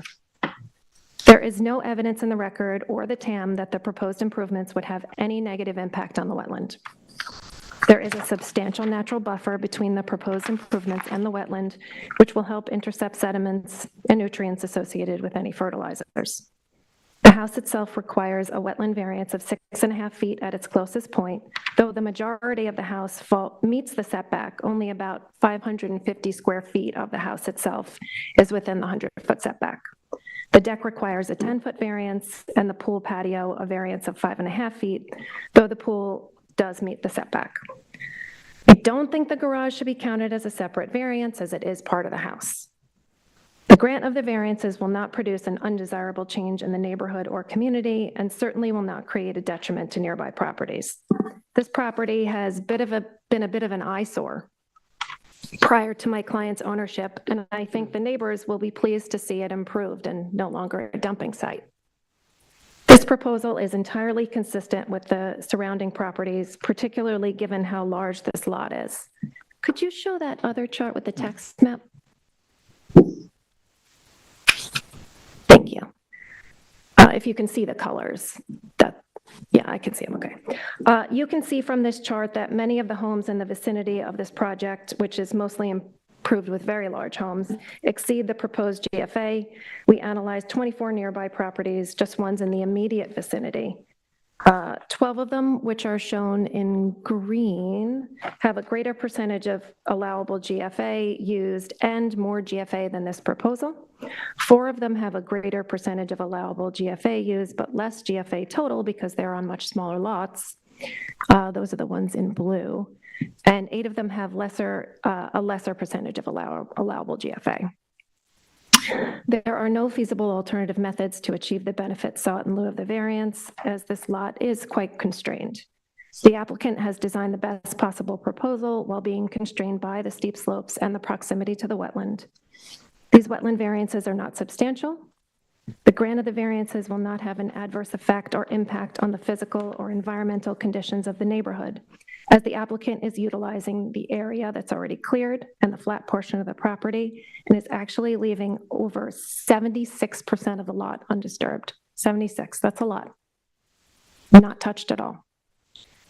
The alleged difficulty could be considered self-created as the applicant purchased the property in its current configuration, but given the de minimis nature of these requests, we submit the standard should not be controlling. The TAM does raise a concern about the steep topography, proposed grade changes, and retaining wall, and their potential impact to the wetland. To mitigate this concern, we have a construction protocol to submit tonight to address the methodology. However, if the board finds it insufficient, we can have an engineer prepare an additional protocol, and the applicant would be happy to accept that as a condition of approval. All the other conditions mentioned in the TAM are acceptable to the applicant, and I'm happy to answer any questions or concerns that you have. Yeah, is there a licensed architect on this property? Is there a site engineer or structural engineer? The reason I ask those questions is because this is a pretty sizable development on this filled lot. We have extreme grades that's going beyond the flat area, that we have drainage issues, and we are regrading a lot. So there's nothing for us to look at. In terms of engineering. Shows us existing conditions versus the amount of fill that's coming in. And I'm concerned about the structures over by the pool area, so close to the huge drop off especially. But so my question is, it doesn't seem like a complex portion. You also have a fill area, which I think structurally should be looked at very carefully, right? When you put a foundation into a filled area, we don't know what those subsurface conditions are and how far they go down. So it seems like there's very bare minimal information in front of us to really dig into this and put our teeth into it. I know you're trying to address the NRSP, but for me, there seems to be some lack of, if you will, proper design for even as far as drainage and how it affects that steep drop off. Well, there is a project engineer, and we have an engineering report from him. Do we have something that shows us how we're stabilizing this structure on fill or anything like that? we can certainly submit that if you're willing to keep the record open for us to do that. So when we see this area that you've outlined to be developed, and you've mentioned that you're going to save 76% of the parcel, from that edge down below, I don't know what the number is, we can go look at the topo. You've been there, you mentioned it, I was there. It's an extraordinarily steep drop. How are we protecting that slope? How are we not going to see that to erode? What do we have? I don't see in the drawings anything that tells me how we're going to take that perimeter, which is fill, which is not necessarily stable, right? We don't know that. And then how are we protecting their exit? So as the chair said, that if we had an engineering report in front of us, we could either challenge it, discuss it, approve it.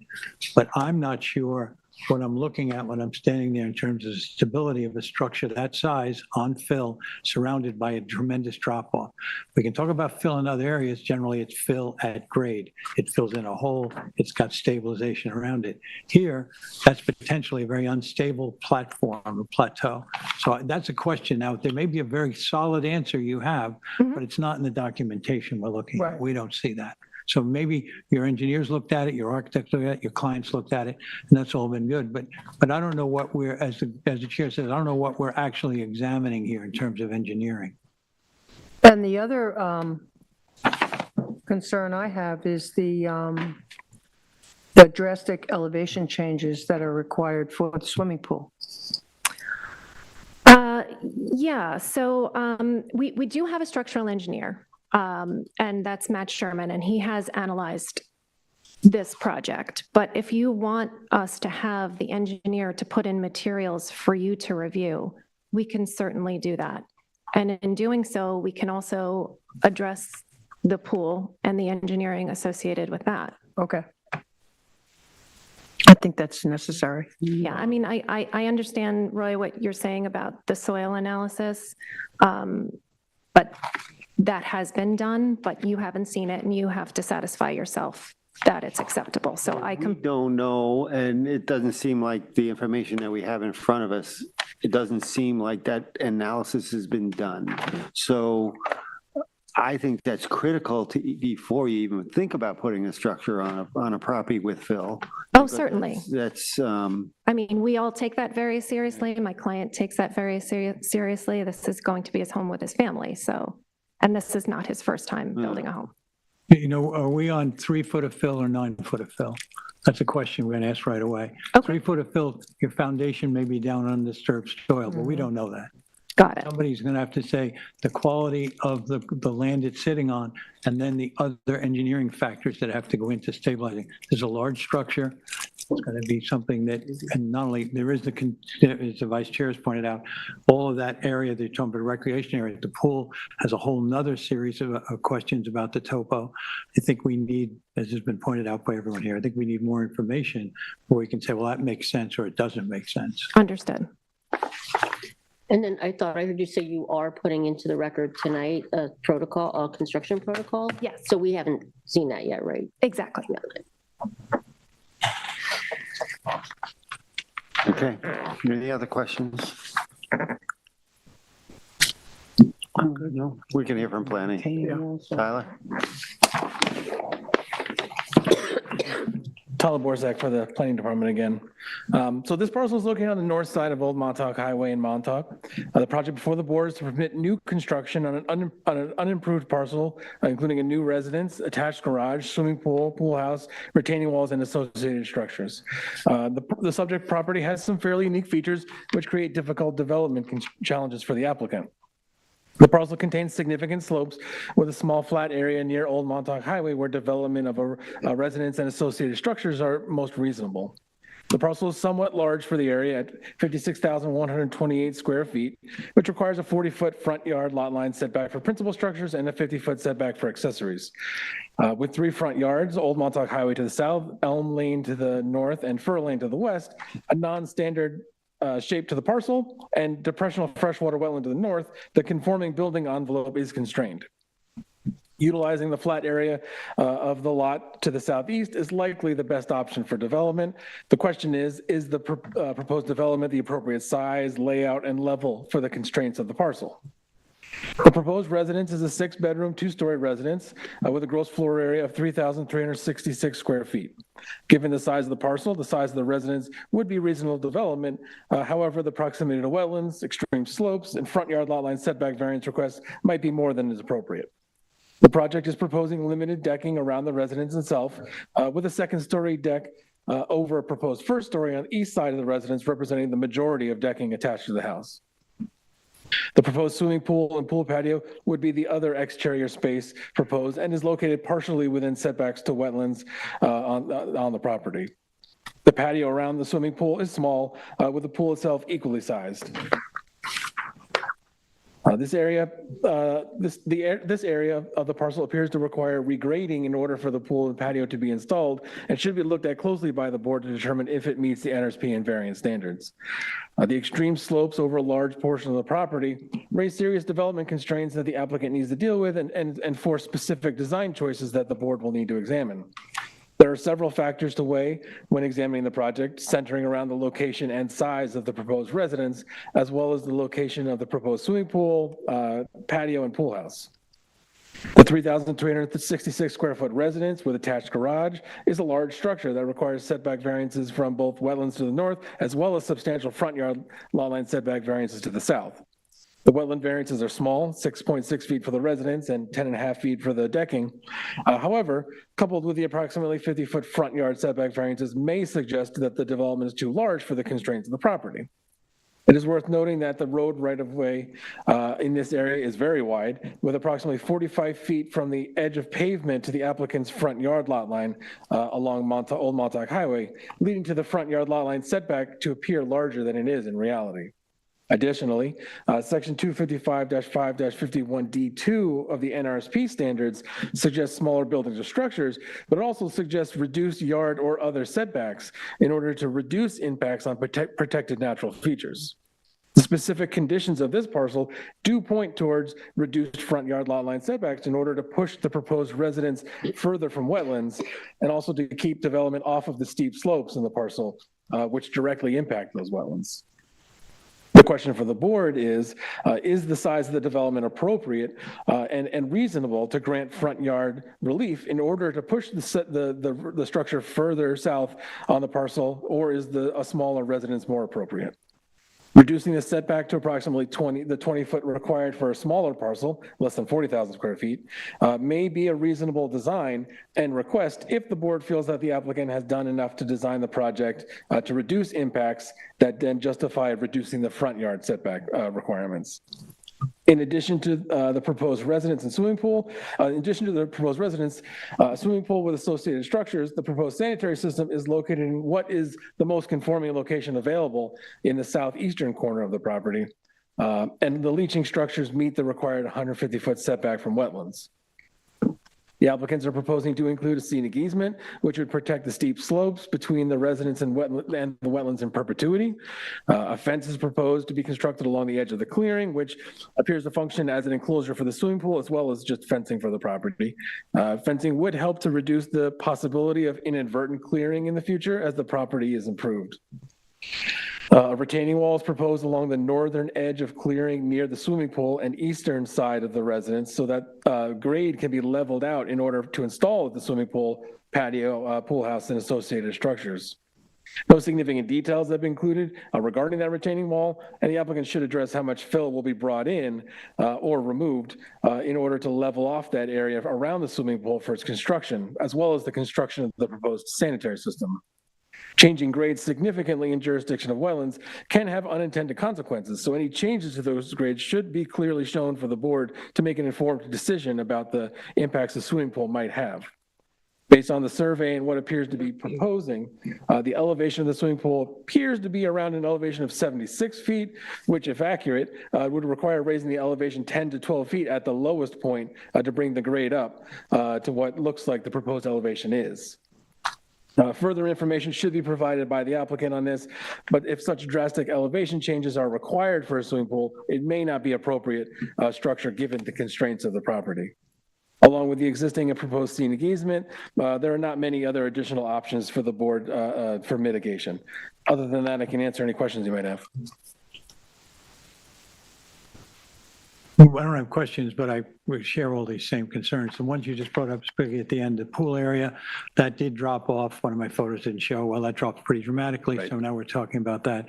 And I think the applicant has to understand the kinds of engineering challenges this presents. That's all. Yep. That's how I would move forward as a board, wanting to make a decision without seeing a clear idea how they plan on stabilizing structures over 9 foot of fill. Any other questions for Tyler?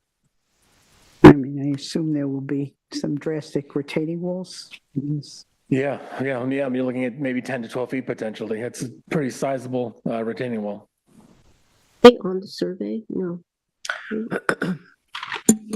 Yeah, I think we. Yeah, I don't know if the chair should speak to this, but I think we're going to have to leave this open until we get significant. Yeah, we'll address the applicant for that, but we should go to the public. Is there anybody in the public that would like to address this application? Is there anybody on the phone? You have 0 callers. Thank you. Okay. Come on up, Alice. Alice.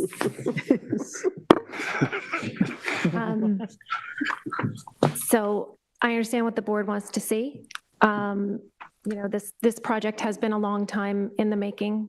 So I want to assure you that we do have a very good understanding of what we're proposing, but we also understand that as the board that is charged with approving these applications, you need to understand it. So we would ask for 6 weeks to get you that analysis. Okay.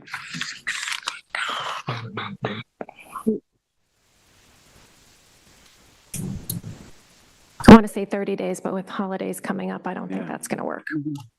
May I ask a question? And we would have a continuation of the hearing because with those materials, we might want to ask questions? Yes, I think there would be the continuation in this case of the hearing.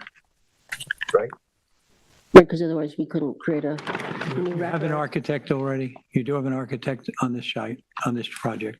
We have an engineer. Engineer, okay. So the engineer will be present at the next hearing to explain whatever drawings I'm pulling up a calendar. and/or proposals are made. No, Okay. either way. We'd have to have enough materials that, you understand what happens here. We would be talking about pilings, vehicles or something. It's not for us to decide that, but we're not looking at anything now substantial enough to make any decision about what we're looking at. So we'll get it in 6 weeks. So are we but meeting don't on the have a meeting 16th, that Julie, same- of December? Yes, we no, want I some think we should time have a to look at continuation it. hearing. Are we? Yeah. I'm sorry. Are we meeting on the 16th of December, Julie? Yes. Okay. Because the 6 weeks would be the week of December 8th if we had a hearing on the 16th, a continuation. And you know tonight, what's the rule? You don't have to repost or, Yes, we love that. Since there are 3 of them. so would December 16th work, Julie? Okay. Okay. It's my mom's Okay, birthday. but will we have the information, will the board have the information prior to the actual? Well, it would hearing? have to be in the week before would be the 6 weeks. Yes. So, We'll get it into you as soon as we can. We just want to make sure that we get everything. Okay, but it would be in by a week before December 16th. Yes. okay, well, that's when the 6 weeks is up. Thank you. Okay, thank you. So December 16th is my Yes. date.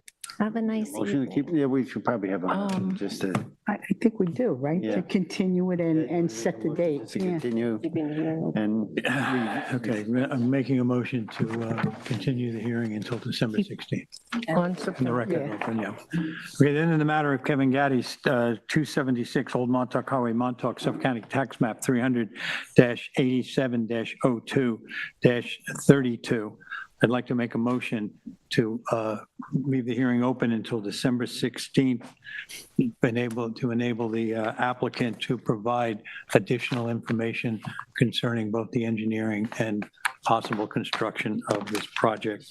I'm going to leave the hearing and the record open. well, we would do that for a continuation of the public Okay. hearing. All right, is that close to it? That's Yes. close to it, that's we good. have a second. Second. Concur. Concur. Concur.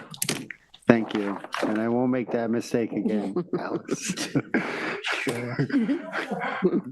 Don't ask Alice. Don't ask Alice. I knew it too as soon as I said it. I know, I heard you and I was like, hmm. All right. So where are we going next? Mr. Wyatt. Okay, we're going to go into a couple of post-hearing decisions.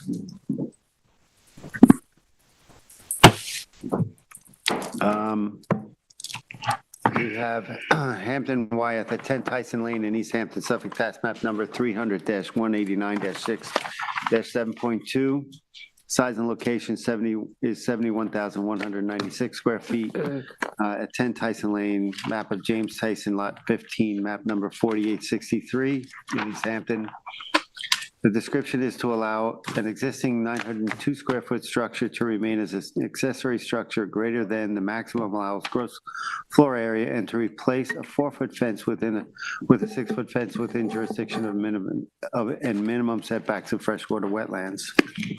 The relief sought is a natural resources special permit pursuant to 255-420 of the East Hampton Town Code, and 2 variances are required for this application. 1 variance of 302 square feet is required from 255-1123 of the Town Code to allow the existing cottage to remain as an accessory structure with a gross floor area of 902 square feet, where 600 square feet is the maximum allowable. 1 variance of 68.1 feet is required from 255-430 of the Town Code to allow existing fencing to remain 31.9 feet from freshwater wetlands where 100-foot setbacks are required and any other relief necessary. The zoning district is A residence, zone X flood zone, BE 8, and the secret class is type 2. I handled this application, so I'll begin. The hearing was on 9/30/2025. The survey is dated 2/5/25. There was a memorandum of law submitted by the applicant's attorney, Eric Brown, received February 11th, 2025. The plans are dated 1/27/25, which shows the plumbing to be removed on the existing structure. A point to make is that the reason the plumbing was to be removed, it is removed. It was a requirement of a building permit application to build a primary residence on this structure. There's some history involved in this property.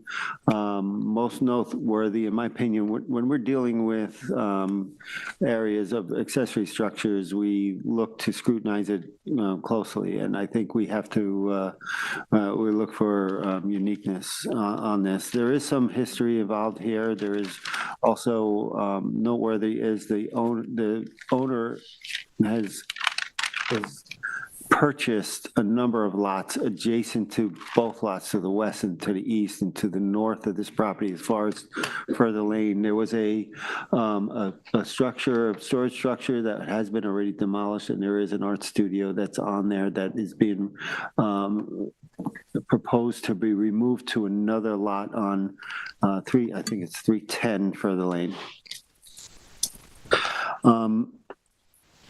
To me, I think, let's see, in June 4th, 2008, the ZBA approved the studio to exceed the then principal structure square footage, and the studio was an art studio. And that is the structure that is being relocated to 310 Further Lane. I believe the applicant has met the criteria for approval of this application as outlined in their memorandum of law. I think I will rely on the reasonings for the variances as outlined in that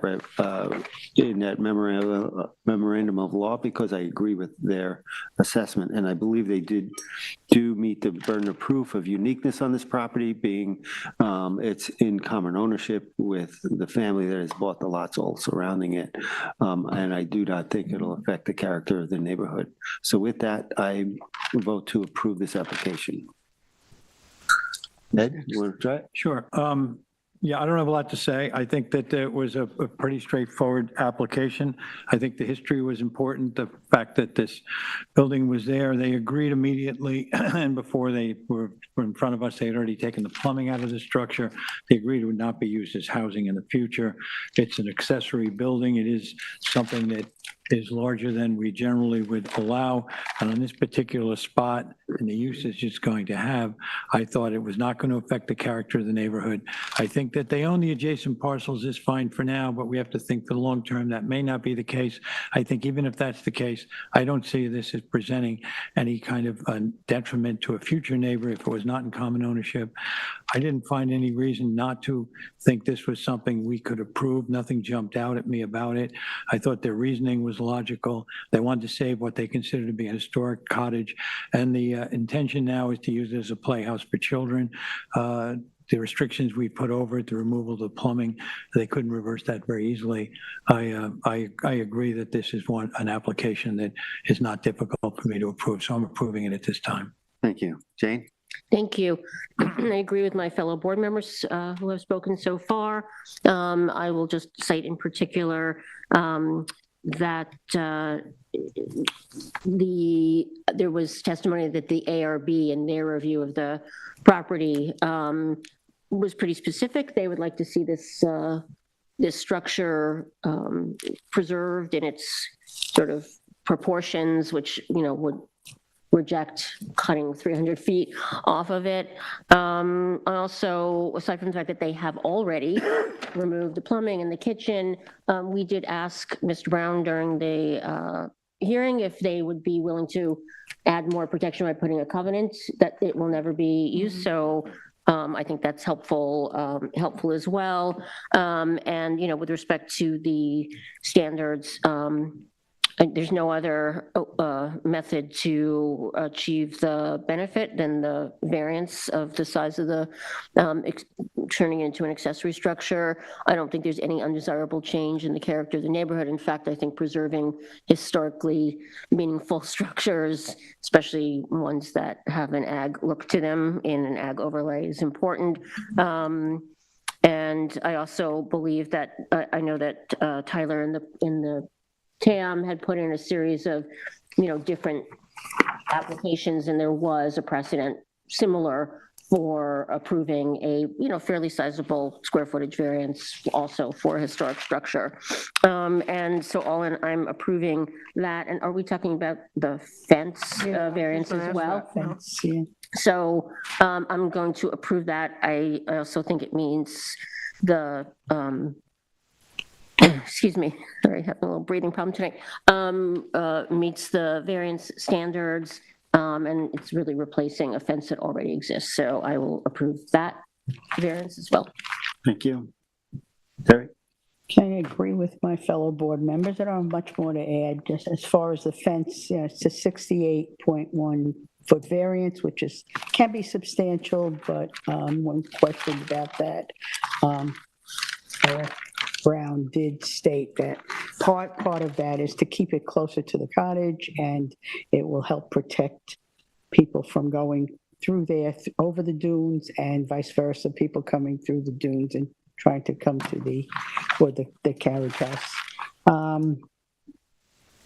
I have nothing else to add. I agree with my fellow board members. The cottage, plumbing was done, and I think it meets all the standards of the NRSP and the variance standards. Thank you. Vice Chair?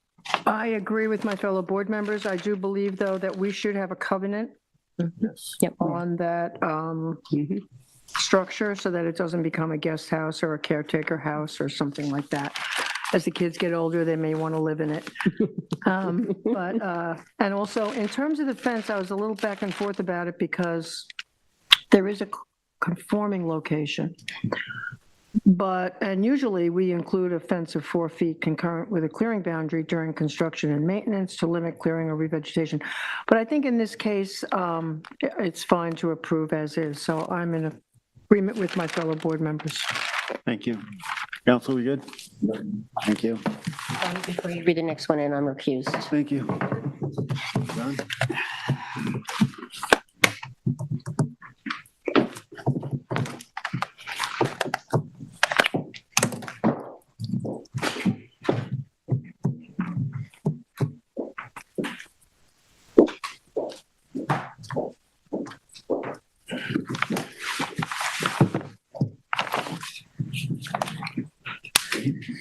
Okay, next we have Anna Kenger at 60 Osprey Road, Amagansett, Suffolk Tax Map number 300-133-7-3. Size and location is 7,552 square feet at 60 Osprey Road, Montauk-on-Sea.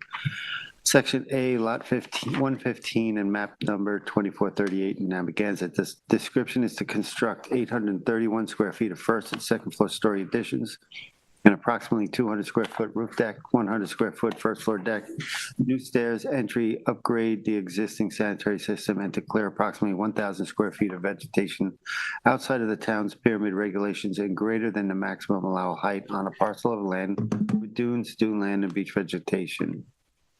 Relief sought is a natural resources special permit pursuant to 255-420 of the East Hampton Town Code, and 3 variances are required for this application. Variances of approximately 7.25 feet and 10.3 feet are required from 235-1172D of the Town Code in order to construct a proposed addition 725 feet, 10.3 feet outside the town's pyramid regulations along the western and eastern property lines respectively. 1 variance of 1.5 feet is required from 255-1110 of the Town Code to allow the addition to be constructed 26.5 feet in height above the grade where 25 feet is the maximum allowable for a flat roof, and any other relief necessary. Zoning district is B residence, zone AE flood zone, elevation 10, and secret classes type 2.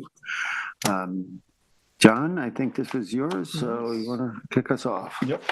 Thank you, Chairman Deline. The public hearing was held on September 30th, 2025, and the applicant, Anna Kenger, was represented by Diane Leverrier. Joining by phone were architect Elizabeth Thalmeyer and landscape designer Tom Muse. Richard Schreier, counsel to Anna Kenger, also called in to mention the owner's willingness to revegetate as the board feels is required. Tyler Borsak represented the planning department. The variances requested are, as you just mentioned, and adding a new deck to the south side of the house will require clearing approximately 250 square feet of dune vegetation. I understand that the current application is an improvement over a previously submitted and denied application. However, it is a new application submitted to a new board and should be considered on its own. The pre-existing non-conforming roof violates East Hampton Town Pyramid Code in 255-11-72D by 20.6 feet on the east side and 14 feet on the west. The proposed first and second floor additions will add new nonconformities, specifically with a height violation of the flat roofs of 1.5 feet and pyramid violations of 7.25 feet on the west side of the house and 10.3 on the east. Even though the newly proposed nonconformities are less than the existing nonconformities, which will remain, they are themselves substantial. New height and pyramid nonconformities add to the overall impact of the pre-existing nonconformities, thereby extending the bulk of the house north and south, which visually impacts the rear and side neighbors. As was noted by Chairman Deline during the public hearing, the existing house would not be permitted to be built today.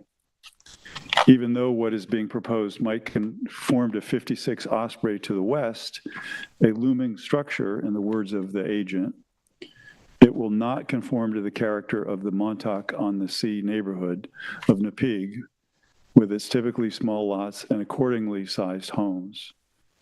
During my site visit prior to the hearing, standing in the rear of 60 Osprey, I was struck by the extent to which 56 Osprey does indeed loom over 60 Osprey. Does 56 Osprey establish a precedent whereby every home in Montauk-on-the-Sea is permitted to violate the town's pyramid and height codes? I hope not, and don't want to help establish a domino effect pervading the neighborhood and town.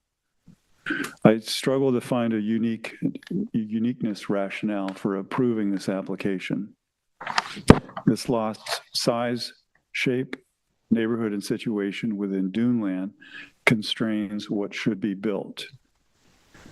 As per the variance standards promulgated in 255-850 of the town code, I believe granting the height and pyramid variances will negatively impact the character of the neighborhood and cause a detriment to nearby properties.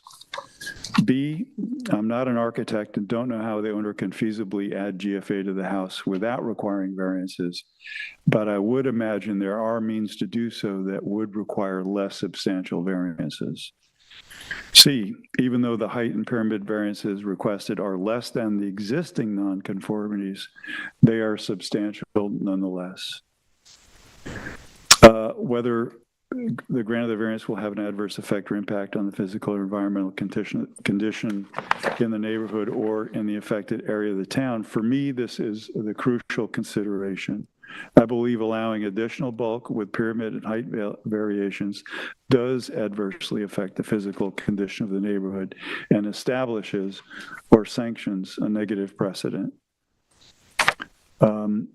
Though not determinate, the difficulty posed by this application is self-created, I believe. I further believe that with an IA septic system, proposed revegetation and providing project limiting conditions, provided that the project limiting conditions are met, that an NRSP is likely warranted. It is, however, moot in that I vote to deny the variances which would require it. Thank you. Terry? Okay, I agree with my fellow board member here. I was around for the first iteration that we had of this project, in which was a denial. Looking at this iteration of it, to me, not that much has changed to make me change my mind. They are asking for 831 square feet of first and second story additions. The first application was about 827, so actually a couple of feet smaller. They did make improvements on the pyramids and moved some of the work to the northern side of the house. In addition, they are offering, well, it might be required, IA system. However, they're still increasing some of the nonconformity on that, and the flat roof in the back, I find totally unwarranted. It's to have a roof deck, it exceeds building height, and I believe it actually exceeds it by more than is in the notice. But regardless, when I look at the drawings for this and look at it from the eastern view and the western view, aside from the pyramids of the northern portion of the house, the current pyramid also, it just, that second story deck just jumps out at you, further blocking views and from both the house to the east and the house to the west. So I do think this does not meet the standards of the NRSPs, and the variances, they're still too much, and the construction of the 831, I believe, brings them very close to the maximum proposed building coverage, of which is, they're proposing 1451, and I believe the maximum is 1510. So on this kind of a constrained lot, and the addition of and needing an NRSP, I think this property is just too constrained to be able to handle all that additional housing. They could come up with possibly something that's less than 831 feet in addition. So I think the variances are not the minimum necessary. I think it will further, in this whole area of Montauk by the Sea, potentially to just continue a detriment to the entire neighborhood and the town as a whole. I actually, unlike my fellow board member so far, the house to the west that we know with the dormers was a very unusual and unique situation. And in that case, I was on the board for a denial, or at least one denial. And then that configuration that looks kind of strange right now, it was actually a very well thought out project. But this one, I think, will just be intrusive on the west and the east side. And I think it is self-created. And I think it's not the minimum variance necessary. I don't know what alternatives they have other than do something less in terms of the numbers. So I feel I'm denying this application and all. Thank you. Ed? Yeah, I was part of the approval on and denial and approval of the house immediately to the west. And when you look at that approval, one of the reasons we did approve it, one of the reasons I approved it, I can't speak for the board, was that the sizable structure that existed already blocked the western view, already had the impact on the house, already had an effect on the quality of life, let's say, of everyone else in the neighborhood. And so those dormers, once they were reconfigured and became less massive, didn't strike me as, at that time, having an amazing or an important effect on the immediate neighbor. The question now is that the same case here? Is what we're asking what they're asking to have done here, is it not larger than, greater than what already exists, but just a reconfiguration within that basic framework? Has it expanded, as was pointed out, to the maximum GFA, and is that something we should call back? I found this to be a very difficult one because I think that we didn't necessarily establish precedent, but we understood the neighborhood enough when we looked at the one immediately to the west, And we said, yeah, given the conditions of what's there, given the neighborhood, given what we see immediately around it, and given the size of the existing house, how much different is it to allow them? Now I go to Kenger and I say the same question. Look at the size of the house as it exists. Look at the roof line. We change and we have the flat roof, of course, comes under a different set of, a different scrutiny. It doesn't allow for the same height as a pitched roof. That flat roof that gets added has got to be, and we have a sizable, we're asked to approve a sizable variance here. Yeah, it's sizable. It's less than the first take on that. I'm not sure that I see that this is changing as dramatically. That configuration is changing dramatically the effect on houses on either side of it. I think the most compelling argument to deny it is the one that was made by Member Thorson, and that is, are we opening the door to changing the character of the neighborhood? And we've looked at that closely on other architectural endeavors, other projects here, other applicants saying, if we allow this, are we saying that we believe that this is the right configuration for future houses? And will we see all the houses in this subdivision rise up and say, why can't we do a second floor and vaulted ceilings and all the other things that could happen? I agree with that. That's a fair argument. But those houses that would have to come in front of us to change massively their configuration, I don't think this is massive change of configuration. I think the bulk of the house is there. I think they're asking to add some things on it.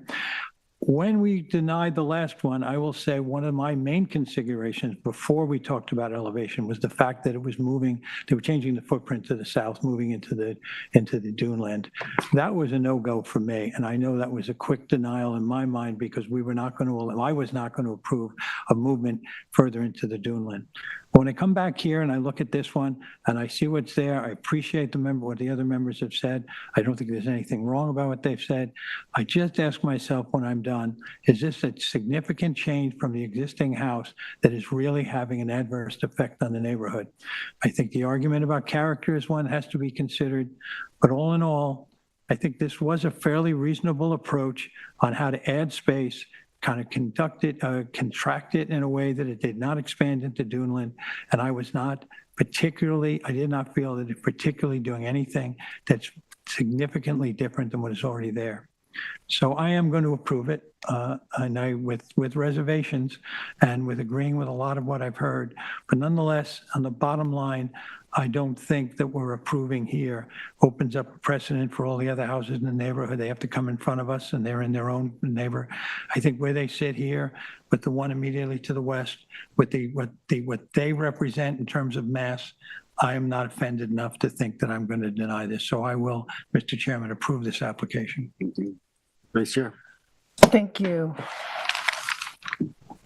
The project tonight is to construct a proposed addition along the western and eastern property lines, one variance of 1.5 feet to allow a flat roof to be 26.5 feet above grade, where 25 is the maximum allowed. If approved, this will create an undesirable change to the character of the neighborhood. Alternative designs should have been looked at to not diminish or lose or cause damage to natural features. I think the level of development, given the constraints of the property, my main concern is maintaining this duneland habitat for the future. What's the importance of that? It's stabilizing sediment to not affect the dunes and duneland features on this property. The rear of the property is a dune formation with beech heather, beech plum, and bearberry. The project before us will clear approximately an additional 250 square feet of revegetation to the rear of this residence. And let's not forget the northern portion of the property has already been cleared of its native habitat a long time ago.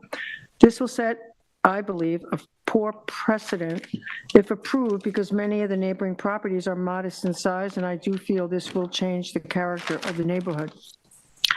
As the TAM states, the size and shape of the residence on this small non-conforming property make the existing improvements non-conforming to pyramid and height max. So if the pyramids are granted, you'll be increasing the non-conformity along the western and eastern lot line.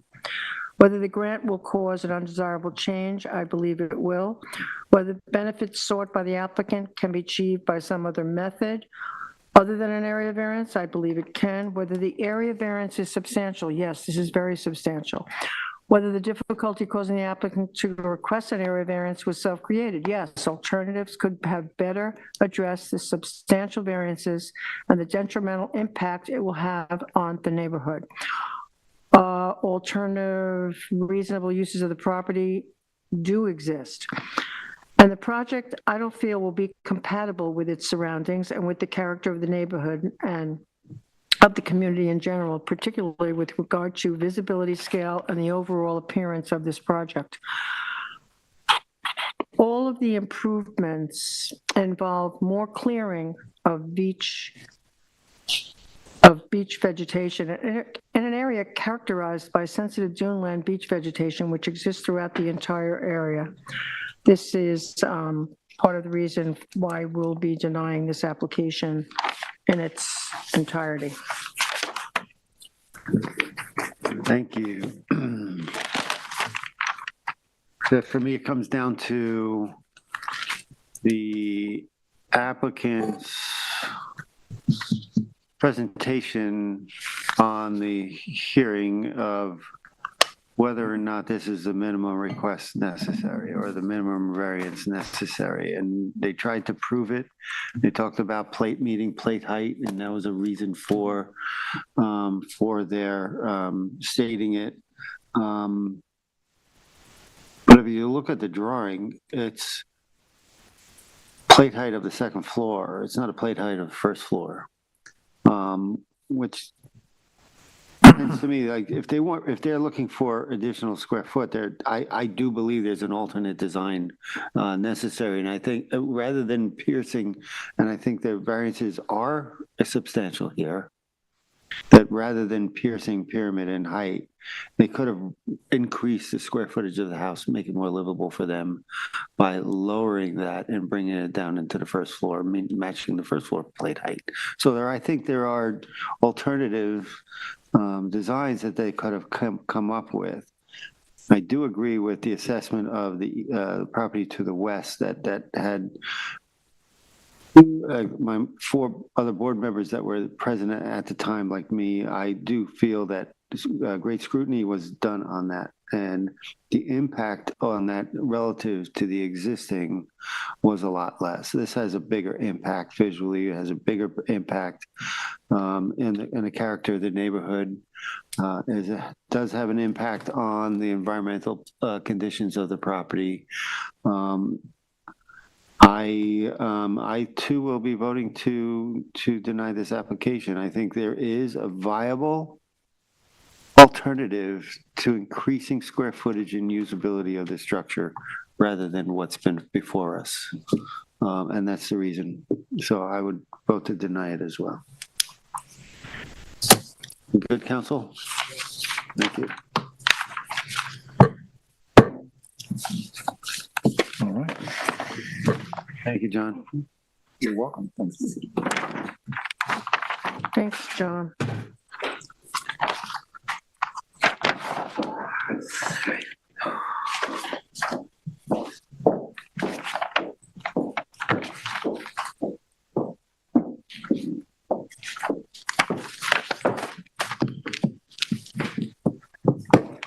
Okay, next we have David and Lisa Welch at 240 Westlake Drive in Montauk, Suffolk, tax map number 300-12-4-28.1.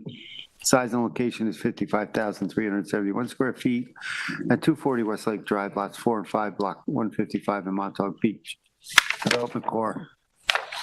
Filed September 7th, 1927, is map number 1024 in Montauk. The description is to demolish an existing 3,022 square foot, 1-story residence and construct a 5,139 square foot, 2-story residence with an attached garage, 600 square foot pool and spa, 1,914 square foot of decks, 278 square foot of patio, outdoor shower, IA sanitary system on a property containing tidal wetlands.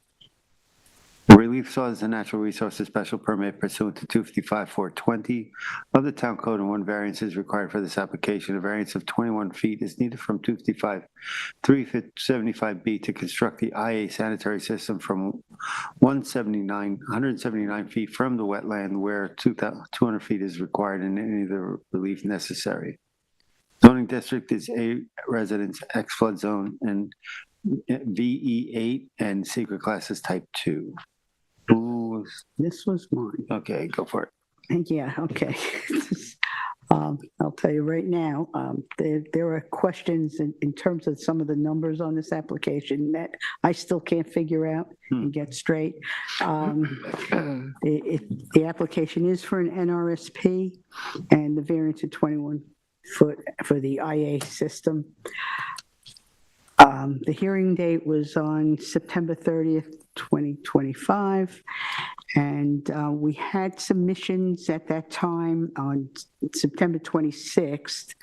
The TAM, so September 26th, we had a submission from Nelson Pope Voorhees, and included in that, attached to that were the architectural plans by Robert Young,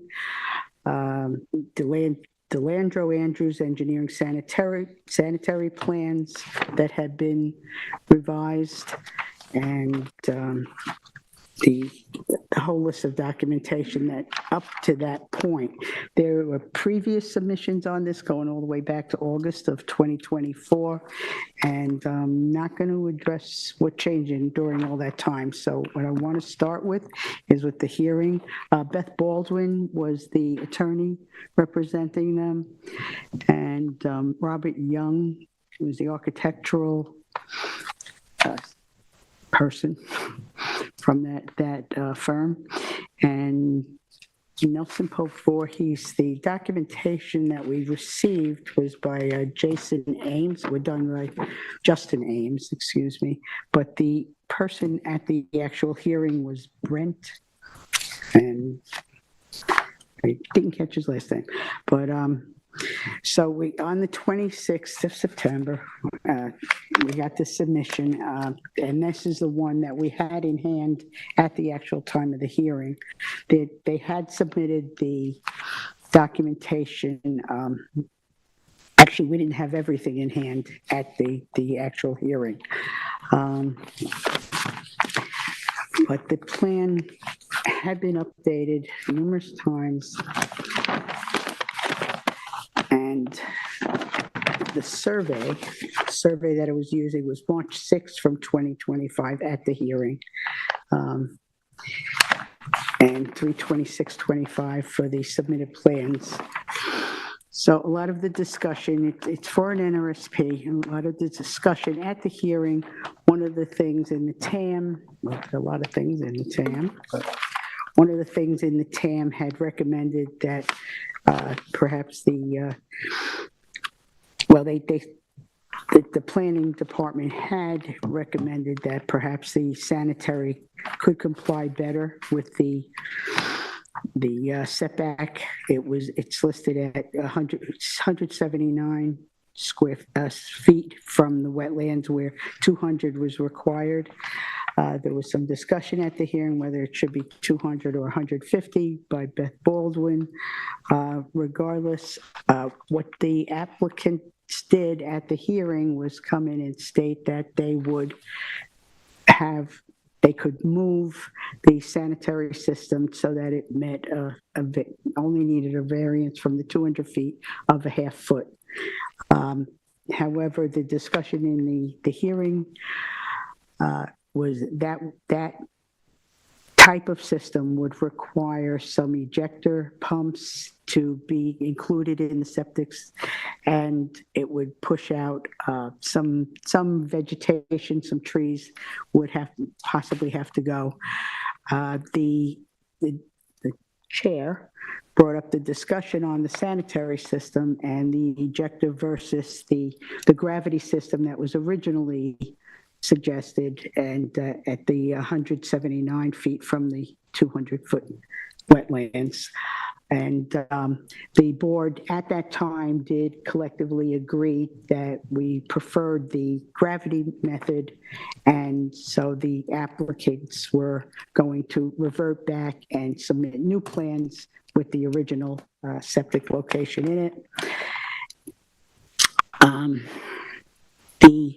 The house itself, basically the house, they showed the charts on the existing setbacks. The clearing on this house was at 45,146 square feet. It was deemed as pre-existing non-conforming to clearing. The building coverage existing was 3,475 square feet, and total coverage 9,374, and GFA at 3,022 square feet. The wetland setbacks for the existing house was 97 feet and 71 feet for decking. What the application proposed was setbacks of 100.4 feet for a pool deck and 101.1 for the residents. The sanitary setback improved from 152 for the existing one, which was basically in the same, near the same location as the new proposed, to 179 foot setback for that. The clearing as proposed, was going to be 36,717. And where the max allowed in the HPOD district, this is in HPOD, is 16,003 square feet. Still leaving it quite for about 20,000 square feet over. The building coverage proposed was 5,229, and the max allowed would be 7,204. And the total coverage on this was proposed at 11,685, with max allowed at 19,212. The GFA numbers on some of this seem odd, perhaps. I'm not sure, but in the TAM, as it was that the GFA was going from, okay,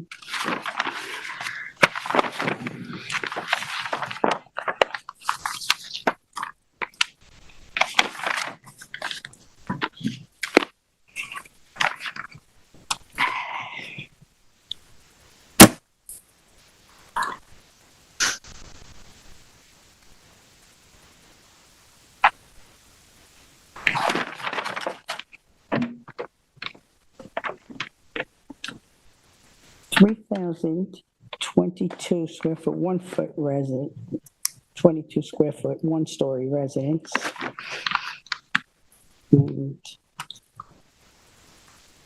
up to, and construct a 5,139 square foot residence, 2-story residence. So it was a change of 2,117 feet, and noted in the TAM as a pretty substantial 70% increase in the GFA.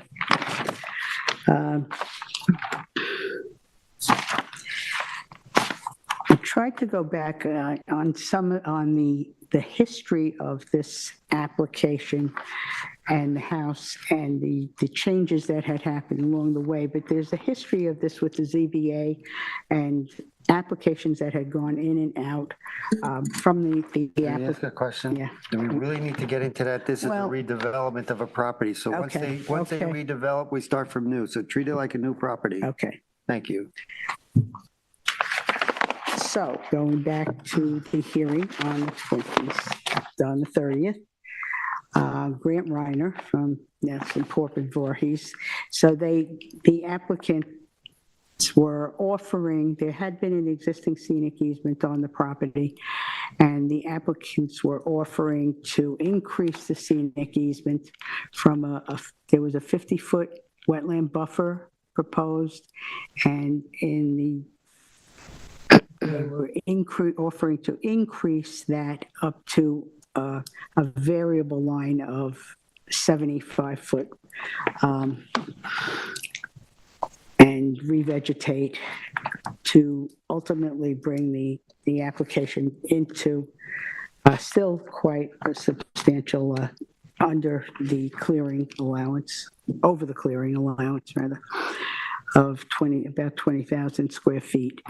They retreated the house at 4 feet, and they were removing a number of patios, a greenhouse, and some other brick patio, and a shed that had existed on the property.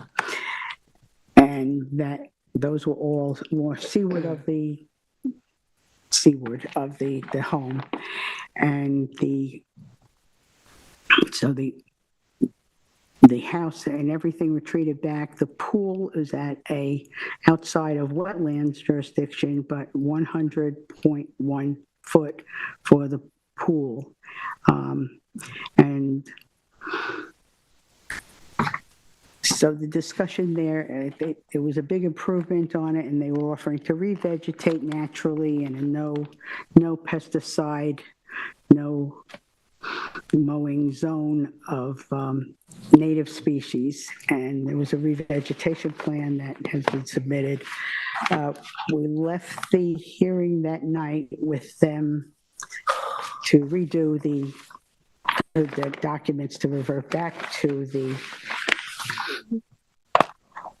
septic system at the 179-foot variance. And we did receive on October 14th documents from Nelson Pope Voorhees and a new set of documents from the proposed survey updated on October 7th, 2025, sanitary and drainage plans updated by Delandro Engineering on October 14th, 2025, planting plan updated on October 6th, 2025, and a comparative analysis plan by Nelson Pope and Voorhees on October 6th, 2025. So we have those documents. I do want to talk about the comparative analysis to go over that again.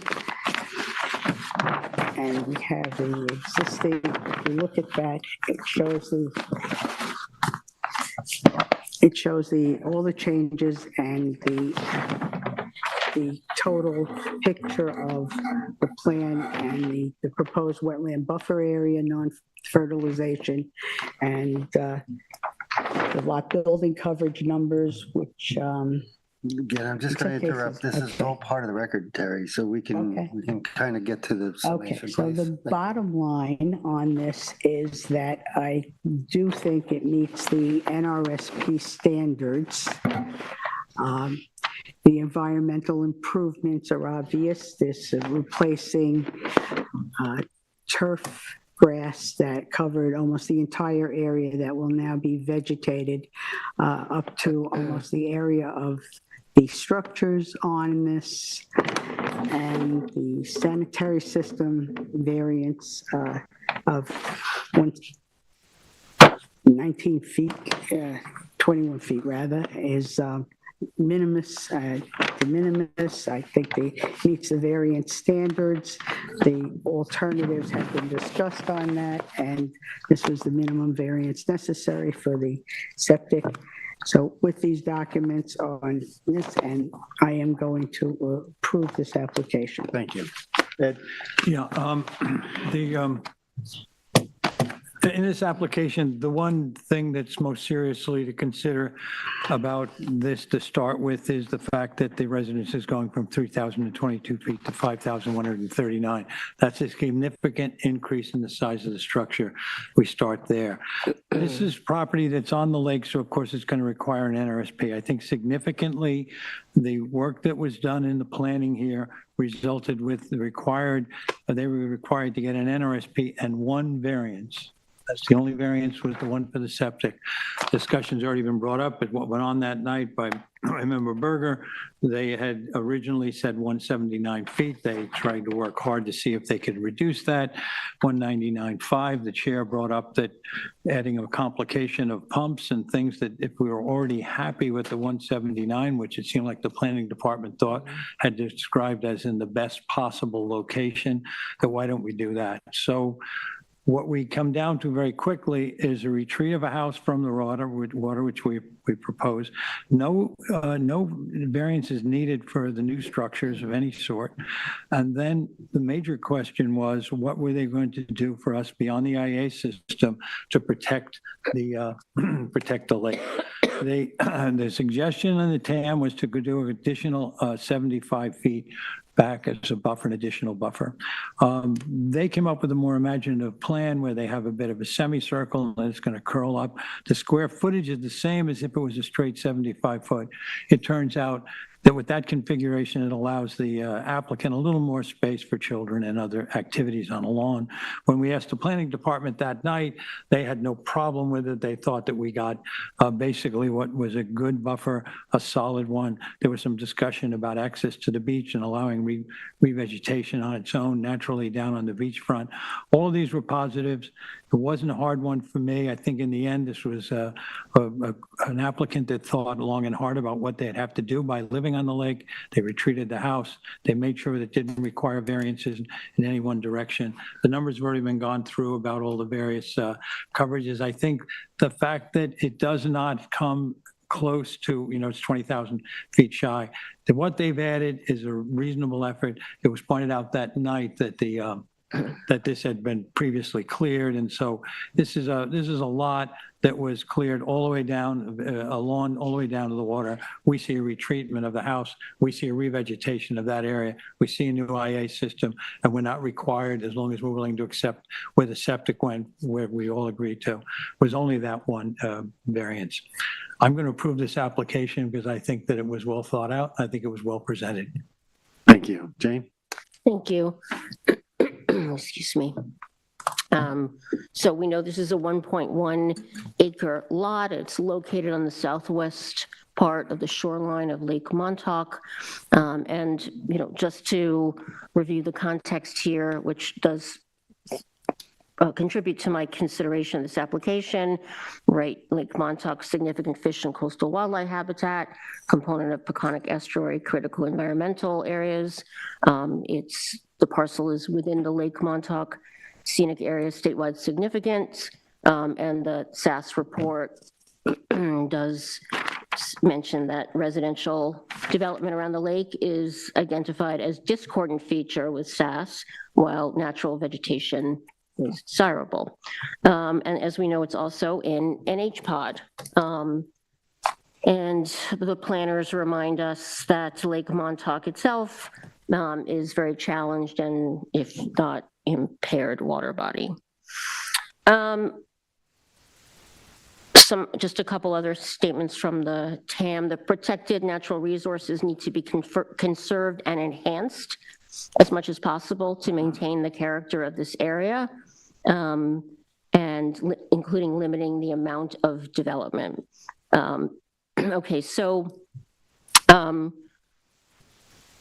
excuse me for 1 second. Okay, as submitted in August 2024, the chairs, but per the letter in the file from the chair that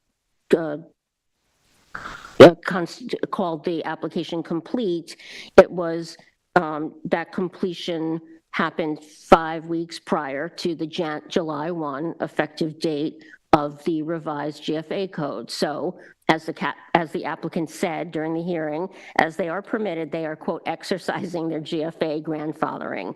The max under the old code would have been 6,403.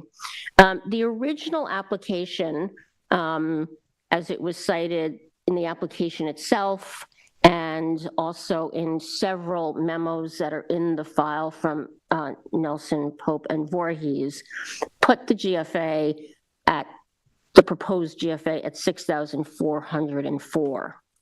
And that was reiterated at least, I think, 3 times in the documents in the file. When, and that was shown on the related surveys at the time. Now that GFA number, we know, was revised much more recently on September 26, 2025 in Nelson Pope Voorhees' letter that was revised down to 5,139 square feet. However, I did note that when you look at the plans, compare the plans related to the two different numbers, and the survey, you don't really see any reconfiguration of the house at all to reflect something like a 12, almost a 1,300 reduction in the size of the structure.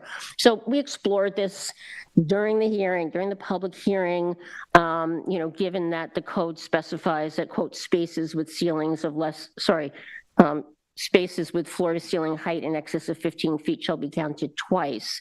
So it wasn't really clear from what they were saying whether it was being counted, and at the end of the day, that's going to be a building inspector's decision. If this, gets to get a building permit, I'm not a building inspector. So I am only considering this application based on the 5,139.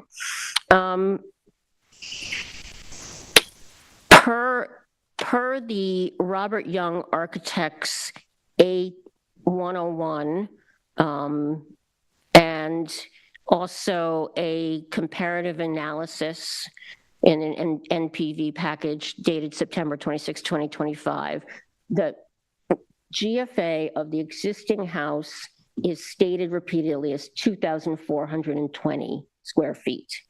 So the GFA is expanding by 2,719 square feet, so that more than doubles the size of the GFA, or it's plus 112% compared with the existing. The house is shifting a de minimis 4 feet from its current position relative to the wetlands, improving 4 feet. There's also a 3,757 square foot basement that includes some meaningful amount of habitable space. The building coverage is expanding by 53%, total coverage is expanding by 26%, and all in, this is a very significant increase of development and intensity of use on this property. Now, we know an IA septic is required and can have some benefits, but the point of upgrading the septic is to mitigate a lot of existing flows as opposed to not necessarily facilitate significant new development. I, of course, appreciate the revegetation and the easement offer. Those numbers have just been gone through. Per the survey, the last survey we got post the hearing, clearing is to be reduced from 45,146 to 31,191. Now, the new clearing, that leaves the new clearing remaining 95% above the 16,003 HPOD maximum. I know there's pre-existing non-conforming clearing, but on a total redevelopment, I think I've heard the board say this before, and I would agree, there should be an expectation of resolving or eliminating non-conformities. Just earlier this evening, we heard a planner mention that when a development is in both HPOD and NRSP jurisdiction, that bar gets a bit higher and more stringent relative to the HPOD clearing level. The applicant's agent asserts in their memorandum, sort of like a memorandum of law, quote, "This redevelopment sets a precedent for other redevelopment projects along Westlake Drive."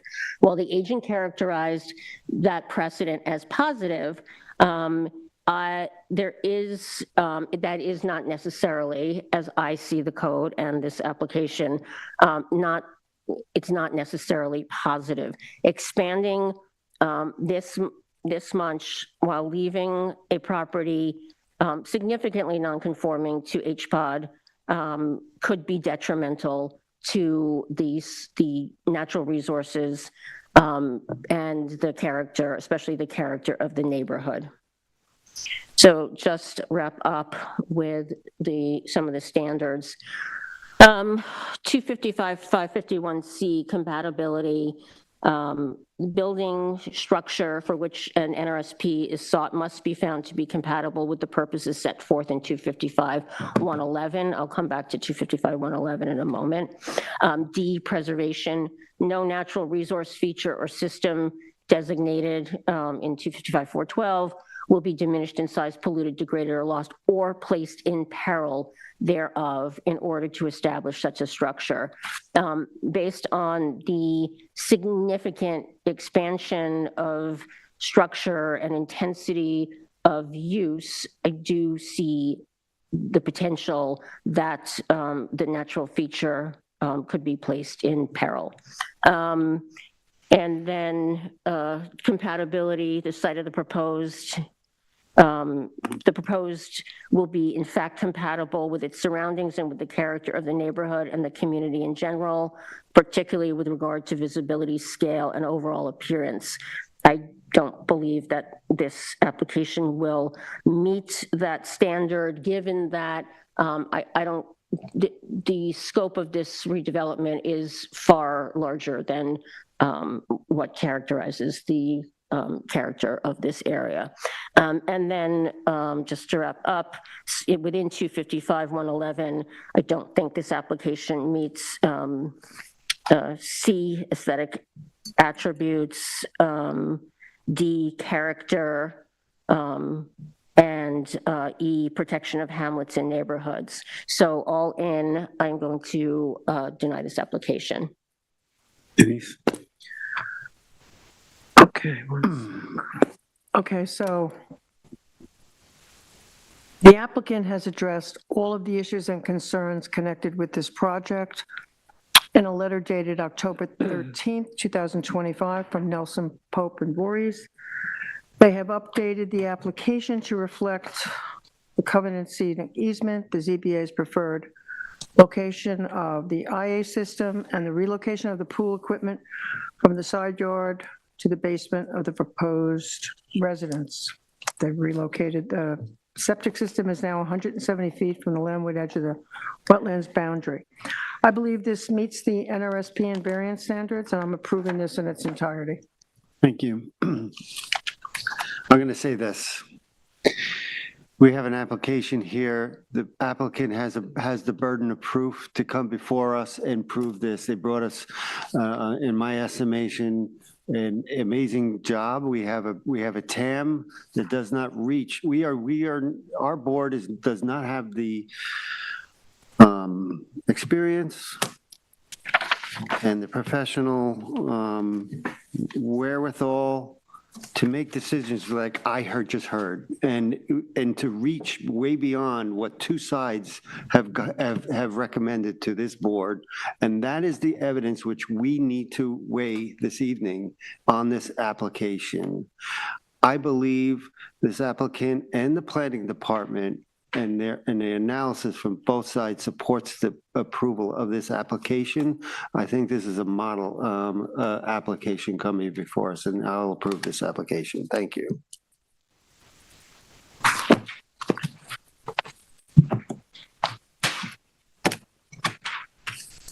We have other decisions. Kez LLC, 23 East Lake Drive, Montauk, Suffolk Tax Map Number 300-20-2.2. It's a modification, Tyler? We're not ready for that. There was, Morgan found some issues that she needs to address with the applicant, and they didn't get back to us in time. So we'll be back in November when we have our next meeting on that one. Okay, so we're tabling it. We have the draft minutes of October 7th, 2025. I take motion to approve the draft minutes from October 7, 2025 for the East Hampton Town Zoning Board of Appeals. We have a second? I'm sorry, second? Concur. Concur. I take motion to approve the draft minutes of October 21st, 2025 for the East Hampton Town Zoning Board of Appeals. Second? Concur. Concur. We have resolutions. Jason Goldklang at 66 Pepperidge Lane, Abiganza, Suffolk Tax Map Number 300-127-4-10.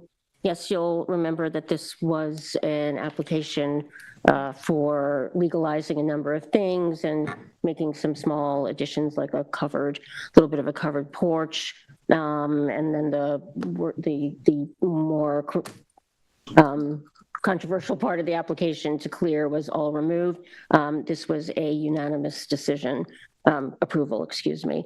In the matter of Jason Goldklang, 66 Pepperidge Lane, Amagansett, Suffolk County Tax Map 300-127-4-10. I make a motion to accept the resolution, to approve the resolution as written. Second. Concur. Concur. We have Jasmine and Edmund Khalil at 84 Northwest Road, East Hampton, Suffolk, tax map number 300-91-1-1.7. This was an application regarding a tennis court. This was approved by and unanimously by the board to make a motion in the application of Jasmine and Imad Khalil, 84 Northwest Road, East Hampton, Suffolk, tax map number 300-91-1-1.7 to approve the resolution as written. Next one is mine. Oh, concur. You can go. You can I go read it. second. I'm Ready to go home. Yeah. MV Realty Group Corp., 315 Gerard Drive in Let her go. She's reading it in. That's fine. In Springs, Suffolk County Tax Map Number 300-64-2-14. This application was to allow the continued reconstruction of a residence with approximately 630 square feet of decking and add two-story dormers on a parcel of land containing dune land, beaches, and located within the town's jurisdiction of freshwater wetlands. This was a 5-0 to approve. I'd like to make a motion to approve the determination for this application as written. Second. Concur. Concur. Next, we have Jeffrey. You want to read it? You can go for it. Jeffrey Minich and Amy Agnello at 93 Deary Avenue, Montauk, Suffolk County Tax Map 300-5-2-15. This was an application to approve a patio and a sideline yard variance on the north side of the house. I believe we all approved this. Did you approve it, Jane? Yes, I did. I was not here, John. I'm sorry, hold John, on. I'm sorry, John approved it then. I should have read the list. Okay, so it was approved unanimously. So I'd like to make a motion then to, approve the determination as written for Jeffrey Minich and Amy Agnello at 93 Deary Avenue, Montauk, Suffolk County Tax Map 300-5-2-15. I'd like to make a motion to approve the determination at this time. Second. Second. Concur. Concur. I would like to make a motion to adjourn this meeting on October 28th, 2025 at 9:35 PM. Second. Concur.